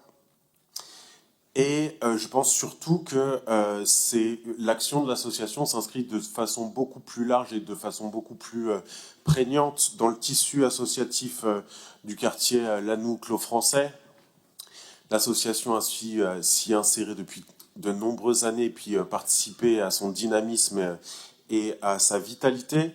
Voilà, et ça c'est vraiment extrêmement important. C'est une association qui développe, je l'ai dit, énormément d'activités à destination des familles les plus précaires, et donc il serait vraiment, et donc je vous invite, en tout cas, mes chers collègues, à approuver la convention d'objectifs pour ces 3 années, à hauteur donc d'une subvention pour 35 000 € par an. En 2024 et 2025, ce sont près de 260 familles accompagnées soit plus de 730 personnes avec 60 tonnes de denrées distribuées. 293 ménages bénéficient d'une aide alimentaire régulière, dont 109 familles monoparentales et 79 personnes isolées. Mais l'action du Secours populaire ne se résume pas à des colis alimentaires. C'est un accueil inconditionnel, fondé uniquement sur les ressources. C'est un accompagnement administratif et juridique, un soutien à l'accès aux droits, en lien étroit avec le CCAS, les services municipaux et d'autres associations. C'est une attention constante portée à la dignité des personnes. C'est aussi un engagement fort en direction des enfants. En 2024, 80 enfants ont participé à la journée des oubliés des vacances, 180 personnes aux journées famille, 120 à des sorties culturelles. En 2025, 84 enfants en situation de handicap ont pris part à la course solidaire par âge. Et 240 enfants ont bénéficié du dispositif du Père Noël vert. Permettre à un enfant de partir en sortie, d'aller au cinéma, au théâtre, de recevoir un cadeau à Noël, ce n'est pas accessoire. C'est lutter concrètement contre les inégalités sociales, c'est refuser que la pauvreté prive d'enfance. Le Secours populaire, c'est aussi 130 bénévoles, des Montreuilloises et des Montreuillois qui donnent de leur temps pour trier, distribuer, accompagner, organiser. Merci beaucoup. Je la mets aux voix. Contre, abstention, unanimité. Le département de la Seine-Saint-Denis, la ville de Montreuil et la LPO, la Ligue de protection des oiseaux, ont signé une convention pour la mise à disposition de la LPO d'une grande parcelle dans le secteur des murs à pêche. L'objectif est de créer un sanctuaire pour la faune et la flore, d'en faire un lieu de sensibilisation pour le respect de la biodiversité. C'est une première à Montreuil concernant les conventions envers la nature. Il ne fut pas simple d'y arriver, mais la volonté et la compétence des agents communaux, ainsi que celle du groupe LPO de Montreuil et alentours, ont réussi à formaliser ce magnifique projet.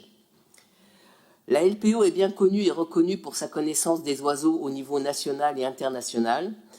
Elle s'appuie sur un réseau d'experts scientifiques, pour la plupart bénévoles, qui permettent d'effectuer des inventaires, des suivis naturalistes sur la petite faune sauvage qui nous entoure. Je veux parler des oiseaux, des chauves-souris, des insectes et des hérissons, des renards, etc. La ville de Montreuil a passé convention avec la LPO depuis 5 ans maintenant. Depuis, la LPO accompagne la ville, tant pour des conseils visant à l'amélioration de la présence animale dans nos parcs et nos rues, pour la rénovation du bâti ou dans des actions pédagogiques, notamment à l'attention des enfants. Ainsi, la construction de nombreux nichoirs pour différentes espèces effectuées avec les enfants et les nombreuses promenades ornithologiques dans nos parcs participent grandement à la connaissance du vivant qui nous entoure. Cette convention tripartite met à disposition de la LPO, et ce, à titre gratuit, 8500 m² de terrain boisé laissés en friche actuellement. L'objectif d'organiser la vie de la petite faune sauvage dans un espace prévu à cet effet, où les animaux pourront se reposer, se reproduire et subvenir à leurs besoins naturels en toute tranquillité. Cela n'empêchera pas de suivre régulièrement la vie des animaux, de manière discrète pour eux, mais avec une grande curiosité pour les voisins que nous serons. Sous l'égide de la LPO, d'autres associations seront aussi invitées à participer à la restauration des habitats des différentes espèces et au suivi scientifique. Je profite de cet engagement plein d'espoir pour la préservation de la biodiversité pour insister sur le fait que les animaux de la faune sauvage prennent de plein fouet le dérèglement climatique, ce dernier étant issu des activités humaines et se faisant de plus en plus prégnant. Bien sûr, certains d'entre nous subissent ces catastrophes à répétition et on les plaint de tout notre cœur. Mais on oublie souvent que les animaux aussi paient un lourd tribut. Les inondations actuelles, si intenses et si longues, non seulement noient de nombreux habitats naturels, avec ou sans leurs locataires, mais elles privent aussi bien des animaux de ressources alimentaires. Je pense aussi aux animaux de rente ou d'élevage que l'on ne peut évacuer et qui meurent coincés dans leur lieu de vie. Mais il y a aussi le froid intense qui a fait mourir de nombreux individus qui ont littéralement gelé sur place. Et puis, il y aura aussi les grandes périodes de sécheresse, les grands feux cet été. Bref, l'accaparement des terrains pour nos usages, la fragmentation des habitats des animaux, nos loisirs, nos besoins légitimes et maintenant les catastrophes, pas si naturelles qu'il y paraît, rendent vraiment la vie des animaux difficile, voire impossible. Des millions d'animaux meurent sans bruit, mais pas sans souffrance. Alors à Montreuil, on a pris le sujet à bras-le-corps et on relève le défi de la vie sauvage au sein de son territoire, pourtant si dense. 2 exemples parmi les nombreux projets de végétalisation portés par la municipalité et Est Ensemble. Le plan MAR a démarré l'année dernière par le recensement et l'état des mares existantes, avec pour objectif la renaturation de certaines d'entre elles et la construction d'autres à travers les quartiers. N'oublions pas que l'eau, c'est la vie pour les animaux libres en ville. Début 2025, nous avons aussi été sélectionnés pour la mise en place de l'Atlas de la biodiversité communale, financé par l'OFB, l'Office français de la biodiversité. Cela permet d'établir une cartographie de la biodiversité animale et végétale, et ainsi d'éclairer nos choix pour la gestion de la nature à Montreuil. Je remercie le département 93 pour la confiance qu'il nous accorde et remercie la LPO de s'engager concrètement pour la préservation de la biodiversité.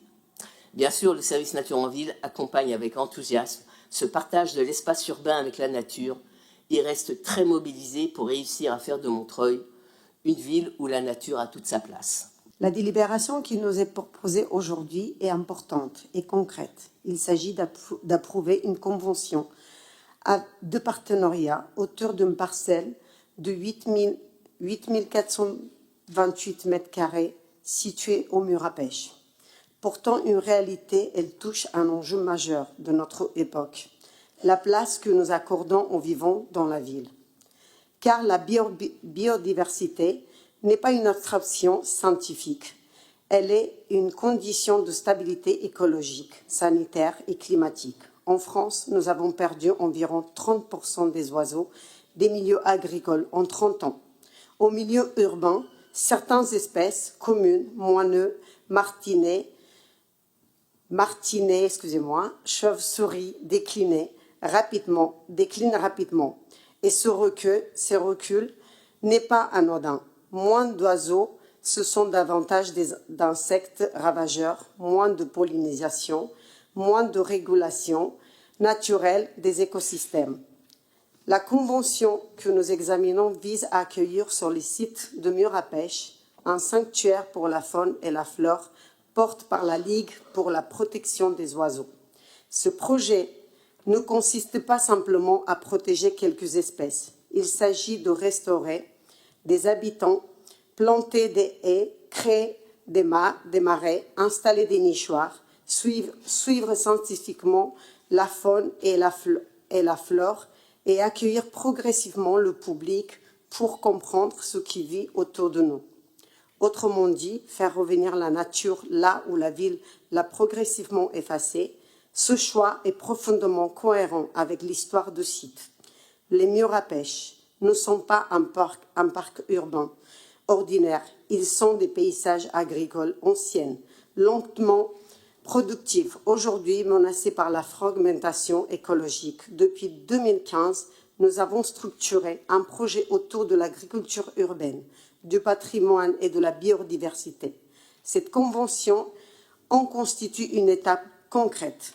La ville finance le nettoyage initial et l'installation de clôtures pour environ 15 000 €. C'est un investissement très limité au regard de ce qu'il produit, en espèces écologiques durables, suivi par des naturalistes, ouvert aux habitants et surtout transmissible aux générations futures. Il faut aussi dire une chose simple. La protection de la biodiversité ne peut plus être cantonnée aux grandes réserves naturelles. Si la nature disparaît des villes, elle disparaîtra de tout court. Aujourd'hui, 80% des Français vivent dans des zones urbaines. C'est donc là que se joue l'acceptation sociale de la transition écologique. Accueillir des oiseaux nicheurs, maintenir des insectes pollinisateurs, préserver des continuités écologiques, ce sont aussi des politiques publiques de la santé. Les études montrent qu'un accès régulier à des espaces vivants réduit le stress, améliore la concentration des enfants et diminue certains troubles respiratoires. En soutenant cette convention, nous faisons un choix clair, celui d'une ville qui n'est pas uniquement faite pour les humains, mais pour le vivant dans son ensemble. Je vous invite donc à voter favorablement cette délibération qui s'inscrit Montreuil dans une écologie concrète, patiente et durable. Je vous remercie. Merci beaucoup. Je mets aux voix. Contre, abstention, unanimité. Merci beaucoup. Nous passons à la délibération sans présentation de rapport. 6 pour le groupement de coopération sociale et médico-sociale Prévention Île-de-France. Je n'ai pas de demande d'intervention. Je mets aux voix. Contre, abstention, unanimité. Merci beaucoup. Délibération numéro 7. MVE, pas de demande d'intervention. Par ailleurs, je vous précise que conformément à la loi du 22 décembre 25, les élus désignés pour participer aux organes décisionnels d'une autre personne morale de droit public ou d'une personne morale de droit privé ne sont pas considérés du seul fait de cette désignation comme étant en situation de conflit d'intérêts. 11.6 du CGCT. Je mets donc aux voix. Contre, abstention, unanimité. Merci beaucoup. Délibération numéro 8 pour le RCDP. Pas de demande d'intervention. Je mets aux voix. Contre, abstention, unanimité. Merci beaucoup. Délibération numéro 9 pour l'ONG Acted. Pas de demande d'intervention. Je mets aux voix. Contre, abstention, unanimité. Merci beaucoup. Délibération numéro 10 pour Make Your Choice. Pas de demande d'intervention. Je mets aux voix. Contre, abstention, unanimité. Merci beaucoup. Délibération 11, collège et lycéen de Montreuil. Monsieur Serme, je vous en prie. C'est sur la 11, les lycées. Je vous en prie. Merci. Oui, comme c'est sur les collèges et les lycées, je tenais juste à attirer l'attention des élus qui siégeront dans le prochain mandat, qu'il y a désormais 2 représentants de la commune, au moins dans les conseils d'administration du lycée, et que jusqu'à présent on en désignait qu'un, et que c'est pas mal en fait s'il y en a 2, et je crois même qu'on a droit à des suppléants maintenant. Donc il faudra revérifier, mais je pense que c'est pas inutile de pouvoir se relayer sur ce type de représentation. Voilà. Merci, bien noté, monsieur Chénaud. Oui, juste pour dire que je ne vais pas prendre part au vote sur celle-là.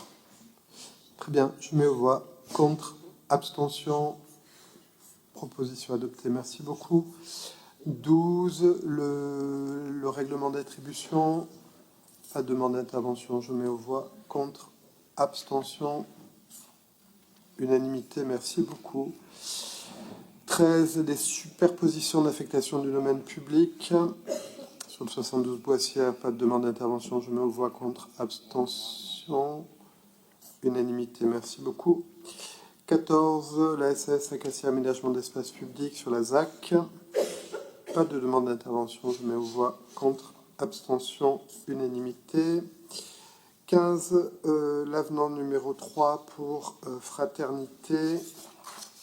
Pas de demande d'intervention. Je mets aux voix. Contre, abstention, unanimité. Je vous remercie. 16, un déclassement et une désaffectation sur Berthier Albrecht. Pas de demande d'intervention. Je mets aux voix. Contre, abstention.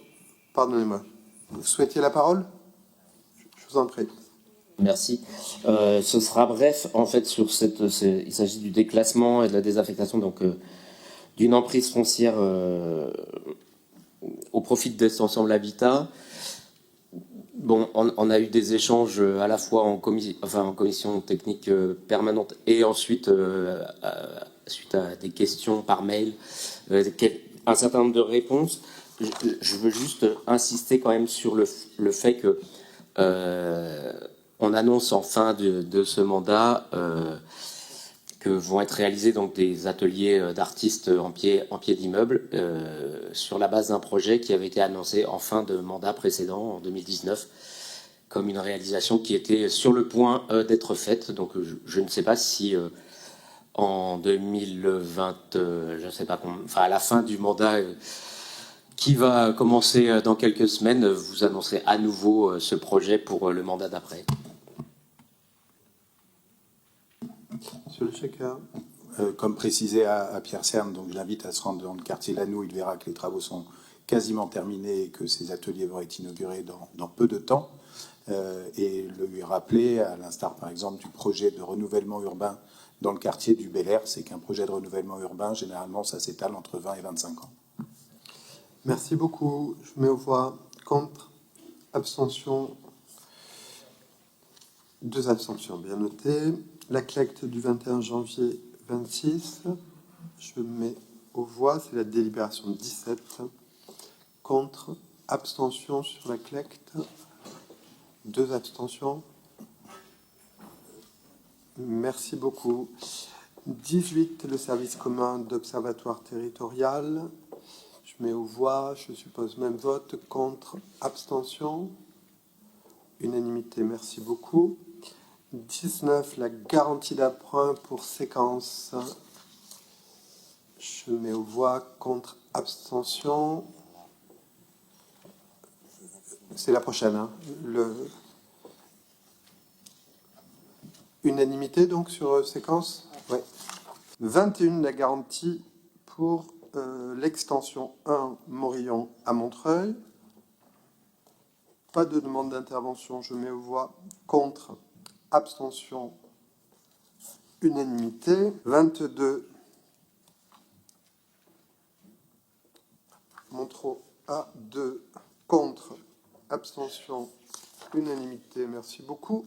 23, Action Logement Service, je mets aux voix, qui est contre, qui s'abstient, proposition adoptée. 24, Centrale d'achat du numérique, je mets aux voix, contre, abstention, unanimité, merci beaucoup. 25, Samson, les emplois saisonniers, contre, abstention, unanimité, merci beaucoup. Modification, très bien, c'est bien noté. Une abstention sur les emplois saisonniers. La modification du tableau des effectifs, contre, abstention. Le tableau des effectifs, unanimité, merci beaucoup. Les modifications de RIF7 pour le cadre d'emploi des psychologues territoriaux, je mets aux voix, contre, abstention, unanimité. 28, le centre interdépartemental de gestion, je mets aux voix, contre, abstention, unanimité, merci beaucoup. Je voterai contre cette délibération car je ne peux pas cautionner le fait que la cantine et les salles de vie communes qui structurent la vie des foyers disparaissent.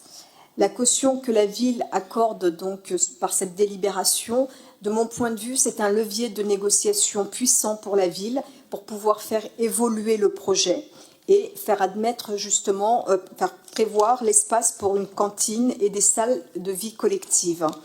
Voter en l'état ce soir cette délibération, c'est acter qu'il n'y aura plus d'évolution possible.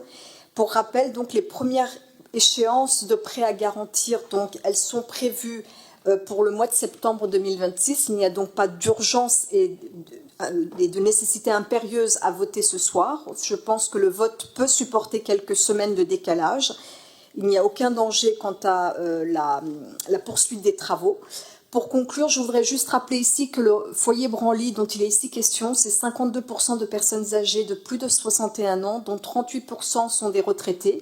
Il y a une forme d'indécence à demander à ces personnes âgées d'accepter de vivre dans des studios de 19 mètres carrés, isolés de tout ce qui fait leur repère. La seule salle commune actuellement prévue donc dans le projet, c'est une salle de 46 mètres carrés. Autrement dit, c'est une salle qui ne peut même pas leur permettre de tenir une AG, puisqu'il y a 195 résidents officiels. Je ne vois pas comment on fait tenir 195 personnes pour une réunion dans une salle de 46 mètres carrés. Leur supprimer la cantine, c'est les contraindre à un mode de vie qu'ils ne connaissent pas et qui va les contraindre à l'isolement. D'ailleurs, on voit bien au niveau du foyer Barra où la même procédure a été appliquée, on voit bien que la cantine collective qui a été supprimée, en fait, elle s'est reconstituée ailleurs. Aujourd'hui, dans des conditions très difficiles et dans la rue, en fait, les repas sont vendus aux anciens résidents, enfin aux résidents du foyer Bara. Je pense que c'est dangereux de valider cette délibération en l'état et j'espère que les collègues qui votent ce soir sauront aussi réfléchir aux conséquences de leur vote. La transformation d'un foyer en résidence sociale, on sait que c'est un processus complexe et qui est très risqué puisque on sait que ça laisse généralement sur le bord de la route un certain nombre de résidents, et notamment les plus précaires de ces résidents.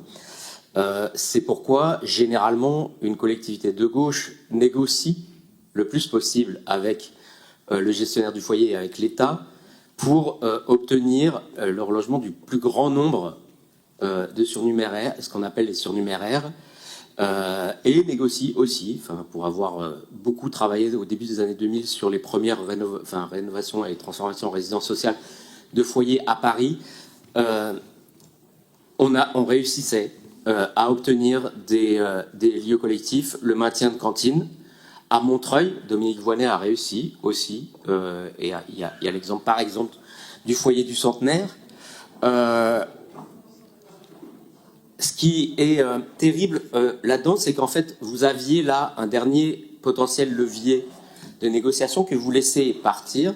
La ville va récupérer plusieurs dizaines de logements dans cette résidence sociale et 32 et annonce d'ores et déjà que ces logements ne seront pas tous mis à disposition de migrants. Donc, en fait, on est typiquement dans le phénomène, hélas, bien décrit, y compris pour Montreuil, notamment par la sociologue et anthropologue Claire Lévy-Vroland, qui a parlé de la façon dont la transformation des foyers en résidence sociale était aussi une machine à évincer et à précariser les travailleurs migrants dans un certain nombre de cas. On sait que plusieurs centaines de résidents du foyer Bara sont toujours dans des conditions absolument lamentables au 138 rue de Stalingrad. Combien de résidents du foyer Branlis vont se retrouver dans cette même situation? J'ai déposé un amendement de renvoi en commission technique permanente de cette délibération pour qu'au moins la nouvelle équipe municipale et la nouvelle majorité puissent rediscuter de ce dossier. Ça a bien été indiqué, c'est bien la phase 1 du projet dont il s'agit de garantir un des emprunts de financement. C'est pas ça qui va arrêter les travaux, c'est pas parce que quelques semaines supplémentaires seront mises pour donner la garantie d'emprunt que ça va mettre en péril quoi que ce soit dans le calendrier. Donc, franchement, réfléchissez, reportez cette délibération et remettez à plat un certain nombre de choses. Il y a encore des choses à négocier avec Adoma. Nous avons du mal à comprendre l'urgence qui nous est demandée ce soir à travers cette délibération. Le travail de concertation engagé avec les résidents du foyer Branly n'est manifestement ni abouti, ni satisfaisant à ce stade. Aller trop vite, c'est prendre le risque de fragiliser encore davantage un équilibre déjà précaire. Cet équilibre, c'est celui qui permet aux Montreuillois vivant dans les foyers de travailleurs migrants de mener une vie digne malgré des conditions souvent difficiles. Or, cet équilibre est aujourd'hui menacé par la disparition trop systématique des espaces collectifs et en particulier de leurs cantines, qui constituent un lieu essentiel de sociabilité, de solidarité et d'entraide. La vision autonomiste, voire individualiste, portée par Adoma et donc par l'État, celle du chacun chez soi, chacun pour soi, ne correspond en rien aux pratiques, aux habitudes et aux valeurs défendues par les résidents du foyer Branly. Nous savons pourtant combien les espaces communs sont fondamentaux dans toutes les communautés, alors même qu'ils se réduisent partout dans nos sociétés. Au lieu de les faire disparaître, nous devrions au contraire les reconnaître, les officialiser, les encadrer et les accompagner. Car les systèmes la débrouille permanente ne sont satisfaisants pour personne, ni pour les résidents, ni pour la collectivité. C'est pourquoi nous demandons que la municipalité laisse davantage de temps aux résidents pour défendre leurs projets, pour faire entendre leur voix et pour parvenir à un consensus réellement partagé. Un consensus que la ville pourrait soutenir plutôt que de valider dans la précipitation une délibération qui ne répond pas à certains de leurs besoins. Pour toutes ces raisons évoquées, le groupe Montreuil Insoumise votera contre cette délibération. La première chose, c'est que j'aimerais remercier chaleureusement les délégués du foyer Branly, les doyens du foyer Branly, les représentants des jeunes du foyer Branly, qui sont venus, qui étaient rentrés pour une partie d'entre eux dans leur nouvelle chambre et qui ont tenu officiellement, au nom des habitants, des résidents du foyer Branly, à dire merci et à apporter leur soutien à la démarche engagée par la municipalité. Et j'aimerais dire également qu'à la suite d'un certain nombre de polémiques qui ont eu lieu, les résidents délégués, les doyens et les représentants de la jeunesse du foyer Bara ont également souhaité faire de même, car eux savent ce qu'est la différence entre vivre dans des locaux insalubres, dangereux, non protégés contre le feu et contre les avaries, et vivre dans des lieux et dans des logements dignes. Par exemple, avoir une douche individuelle et avoir des sanitaires propres. Et ainsi, je veux saluer l'ensemble des formations de la politique de la majorité qui maintenant, depuis 2 mandats, ont soutenu à toutes les étapes la reconstruction des foyers de travailleurs migrants. Et mon dernier mot, c'est pour dire que c'est pour moi une immense fierté pour les 2 majorités que j'ai eu l'honneur de conduire et pour cette majorité d'avoir réussi non seulement à reconstruire Bara, l'immeuble historique, mais d'avoir aussi reconstruit 5 nouveaux Baras dans ce quartier République, contredisant ainsi les critiques qui nous étaient par avance adressées de ne pas vouloir reconstruire sur site dans le quartier République. C'est une grande fierté d'avoir engagé le processus de reconstruction de Branly.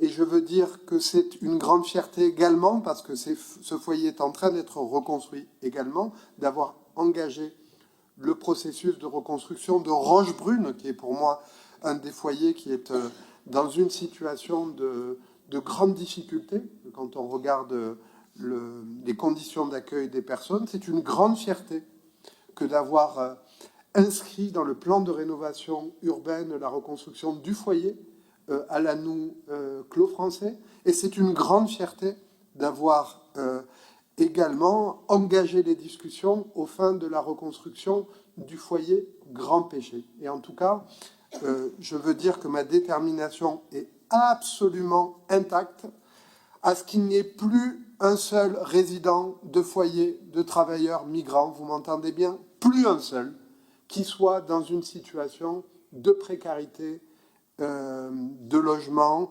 d'insalubrité, de mauvaises conditions de vie. Et moi, je trouve que de temps en temps, il y a un tel mensonge et un tel décalage avec la réalité de ce que vivent les gens que je trouve qu'on est sans doute bien au-delà de ce qui m'apparaît être raisonnable, honnête et juste quand on fait de la politique.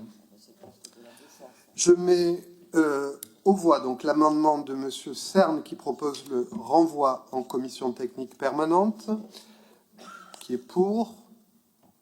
1, 2, 3, merci beaucoup. Qui est contre, pardon, qui s'abstient. Pas d'abstention. La motion de renvoi est rejetée. Je mets aux voix la garantie d'emprunt, qui est contre. 1, 2, 3, 4, 5, 6, qui s'abstient. Une abstention, proposition adoptée. En septembre 2022, la mort de Mahsa Amini, arrêté pour un voile mal porté, déclenche une révolte nationale sans précédent. Porté par les femmes et la jeunesse, le mouvement Femmes, Vie, Liberté défie ouvertement le régime malgré la répression d'une rare violence, coupure d'Internet, torture, exécution. Malgré tout, la contestation persiste, même si elle s'est fragmentée face à la peur et à l'épuisement. En novembre 2024, les images de Aou Daryaei ont fait le tour du monde, suscitant tout autant l'admiration pour son courage que l'indignation devant le sort que le régime iranien réserve aux femmes. Aujourd'hui, l'Iran est un pays à bout de souffle, un régime fragilisé, une économie en lambeaux et une population qui, malgré la terreur, continue à espérer. Sur la scène internationale, l'Iran reste un acteur clé des tensions régionales entre guerre au Moyen-Orient et défis nucléaires, tandis que la communauté internationale peine à concilier soutien aux droits humains et intérêts géostratégiques. L'avenir de l'Iran se joue désormais entre la capacité du régime à se maintenir par la force et la détermination d'un peuple à écrire lui-même son destin. Montreuil compte parmi ses habitantes et habitants une communauté iranienne discrète mais active, composée de nombreuses personnes inquiètes pour leurs proches restés en Iran. La ville a su afficher des positions fortes en solidarité avec d'autres peuples comme ceux d'Ukraine ou de Palestine. Il est temps d'étendre cet engagement au peuple iranien. Terre d'accueil, de culture et de solidarité, Montreuil sait porter les valeurs de justice, de liberté et de respect des droits humains. Nous nous tenons aux côtés du peuple iranien qui paie le prix de sa quête de liberté, de dignité et de démocratie depuis des années. Considérant que, depuis septembre 2022, l'Iran est secoué par un mouvement de révolte populaire historique, porté en première ligne par les femmes qui luttent pour leurs droits fondamentaux, leur liberté et leur dignité sous la bannière Femmes, Vie, Liberté. Cette révolte pacifique et légitime a été réprimée avec une violence extrême par le régime iranien, entraînant plus de 3000 morts selon les chiffres officiels, et probablement beaucoup plus. Certaines organisations rapportent le chiffre de 30 000 morts, dont de nombreux mineurs, des milliers d'arrestations arbitraires et des actes de torture pour le seul mois de janvier 2026. Les interventions étrangères, notamment celles des États-Unis sous le mandat Trump, ont attisé les tensions en Iran. Sa politique a affaibli les réformistes comme Rouhani et renforcé les conservateurs, partisans d'une ligne dure anti-américaine.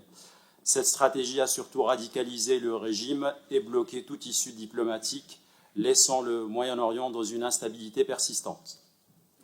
Les peuples doivent être maîtres de leur destin et toute solution durable doit émerger de leur propre volonté sans ingérence extérieure. Le conseil municipal de Montreuil affirme solennellement son soutien indéfectible aux femmes iraniennes et à l'ensemble du peuple iranien dans leur combat pour la liberté, l'égalité et la justice sociale contre le fondamentalisme religieux d'un régime corrompu. Sa condamnation ferme de la répression violente exercée par le régime iranien contre les manifestants et exige la libération immédiate de tous les prisonniers politiques. Son rejet de toute ingérence étrangère qui aggrave les souffrances de la population et menace la stabilité régionale. Son appel à la communauté internationale pour qu'elle soutienne les voies pacifiques et démocratiques en Iran et qu'elle agisse en faveur du respect des droits humains sans instrumentalisation géopolitique. Et enfin, son attachement au respect de la Charte des Nations Unies, signée en 1945 et codifiant les grands principes des relations internationales, qui reconnaît explicitement le principe de l'égalité de droit des peuples et leur droit à disposer d'eux-mêmes. Merci beaucoup. Je mets aux voix contre, abstention, unanimité. Merci beaucoup. Nous passons maintenant aux questions sur les décisions du maire et questions orales. J'ai reçu un certain nombre de questions dans un mail du 16 février 2026 adressé par Pierre Cerne. Il a été répondu dans leur intégralité par écrit, ainsi qu'au second mail daté du 16 février 2026, ainsi que dans un troisième mail daté du 18 février 26 à 16h35. Il a de la même manière été répondu en commission technique et ensuite par écrit et transmis à l'ensemble du Conseil. Enfin, l'engagement tient toujours de joindre en fait au PV de la de cette séance. Les questions et les réponses sur les décisions, je ne vais donc pas y insister, juste quand même une chose. Enfin, la plupart des questions portent sur des décisions, sur des marchés, et il y a vraiment des sujets vraiment de fonctionnement qui posent vraiment question. Et du coup, le PV de cette séance, en fait, il sera approuvé par le premier conseil de la mandature suivante. Est-ce que les élus, quand même, puisqu'on aura des prises de parole qu'il faudrait quand même qu'on vérifie si c'est pas à côté, est-ce qu'on aura, avant la fin du mandat, le moyen de lire quand même le PV et pour faire d'éventuelles corrections avant qu'il soit mis au vote? Bien sûr. Voilà. Je vous remercie. Nous passons aux questions orales. La première question porte sur le foyer Branly. Combien de résidents, quel que soit leur statut, vivent à ce jour au foyer Branly? Manifestement, la mousse n'a pas permis de recenser l'ensemble de ces résidents. En effet, seuls ceux titulaires d'un titre ont été pris en compte, soit 195 personnes. Qu'est-il prévu pour l'ensemble des autres occupants du site? Que compte faire la ville pour assurer un toit à l'ensemble des personnes vivant actuellement dans ce foyer et éviter des situations dramatiques? La ville va disposer d'un quota de plusieurs dizaines de logements dans la future résidence, mais il semble qu'elle ait décidé de les réserver à d'autres publics que les travailleurs migrants. Pouvez-vous expliquer ce qu'il en est? Par ailleurs, s'agissant de la deuxième résidence qui va être construite sur site actuellement, il n'est fait mention que de 60 logements supplémentaires. La cantine et les salles communes ne sont pas évoquées. Comment la ville compte-t-elle intervenir et agir pour obtenir que des espaces de vie collective soient aménagés, cantine, cafétéria, salles communes, etc. Enfin, dans l'immédiat, alors que jusqu'ici Adoma acceptait que des personnes âgées résidant au foyer hébergent leur fils ou leur neveu aidant, les résidents peinent désormais à obtenir un double des clés. La ville a-t-elle prévu d'intervenir auprès du gestionnaire pour permettre aux résidents de pouvoir disposer d'un double des clés? Comme vous le constaterez, on n'est pas contre la rénovation et la reconstruction des foyers. Il ne faut pas non plus caricaturer ce qu'on raconte. On aimerait juste que ça se passe dans de meilleures conditions. Sur le personnel, pouvez-vous indiquer combien de contentieux sont en cours entre la ville et ses agents? Combien de situations de souffrance au travail et de harcèlement ont été signalées en 2025? Enfin, où en est la situation de l'agent dont la réintégration est demandée par la justice sous astreinte? Comptez-vous le réintégrer? À combien se montent à ce jour les astreintes dues par la ville? Alors moi, je poserai une question sur le site Berthollet. La situation du site Berthollet semble figée. Les riverains qui vivent en proximité de ce site pollué manquent d'informations et sont très inquiets. Qu'avez-vous prévu à la fois pour rassurer les riverains et pour faire avancer le chantier de la dépollution de ce site? Où en sont les études prévues sur les parcelles adjacentes? La quatrième question porte sur le stationnement et le site de l'école Méliès. À la rentrée 2026, à la place de la modeste maternelle Méliès, va prendre place une école donc de 24 classes. Même si en septembre, seules 12 classes devraient ouvrir, il n'en demeure pas moins que la dimension de cette nouvelle école va changer les habitudes dans ce secteur de la Boissière. Dans un quartier déjà en grande tension sur le plan du stationnement, pouvez-vous nous indiquer ce qui est prévu en termes de stationnement? Un stationnement pour l'équipe éducative est-il prévu? Qu'en sera-t-il de la dépose des enfants le matin? Quels sont les impacts sur le plan de circulation dans le quartier? Je vous remercie. Merci beaucoup. Nous clôturons là notre séance. Je vous souhaite une excellente soirée.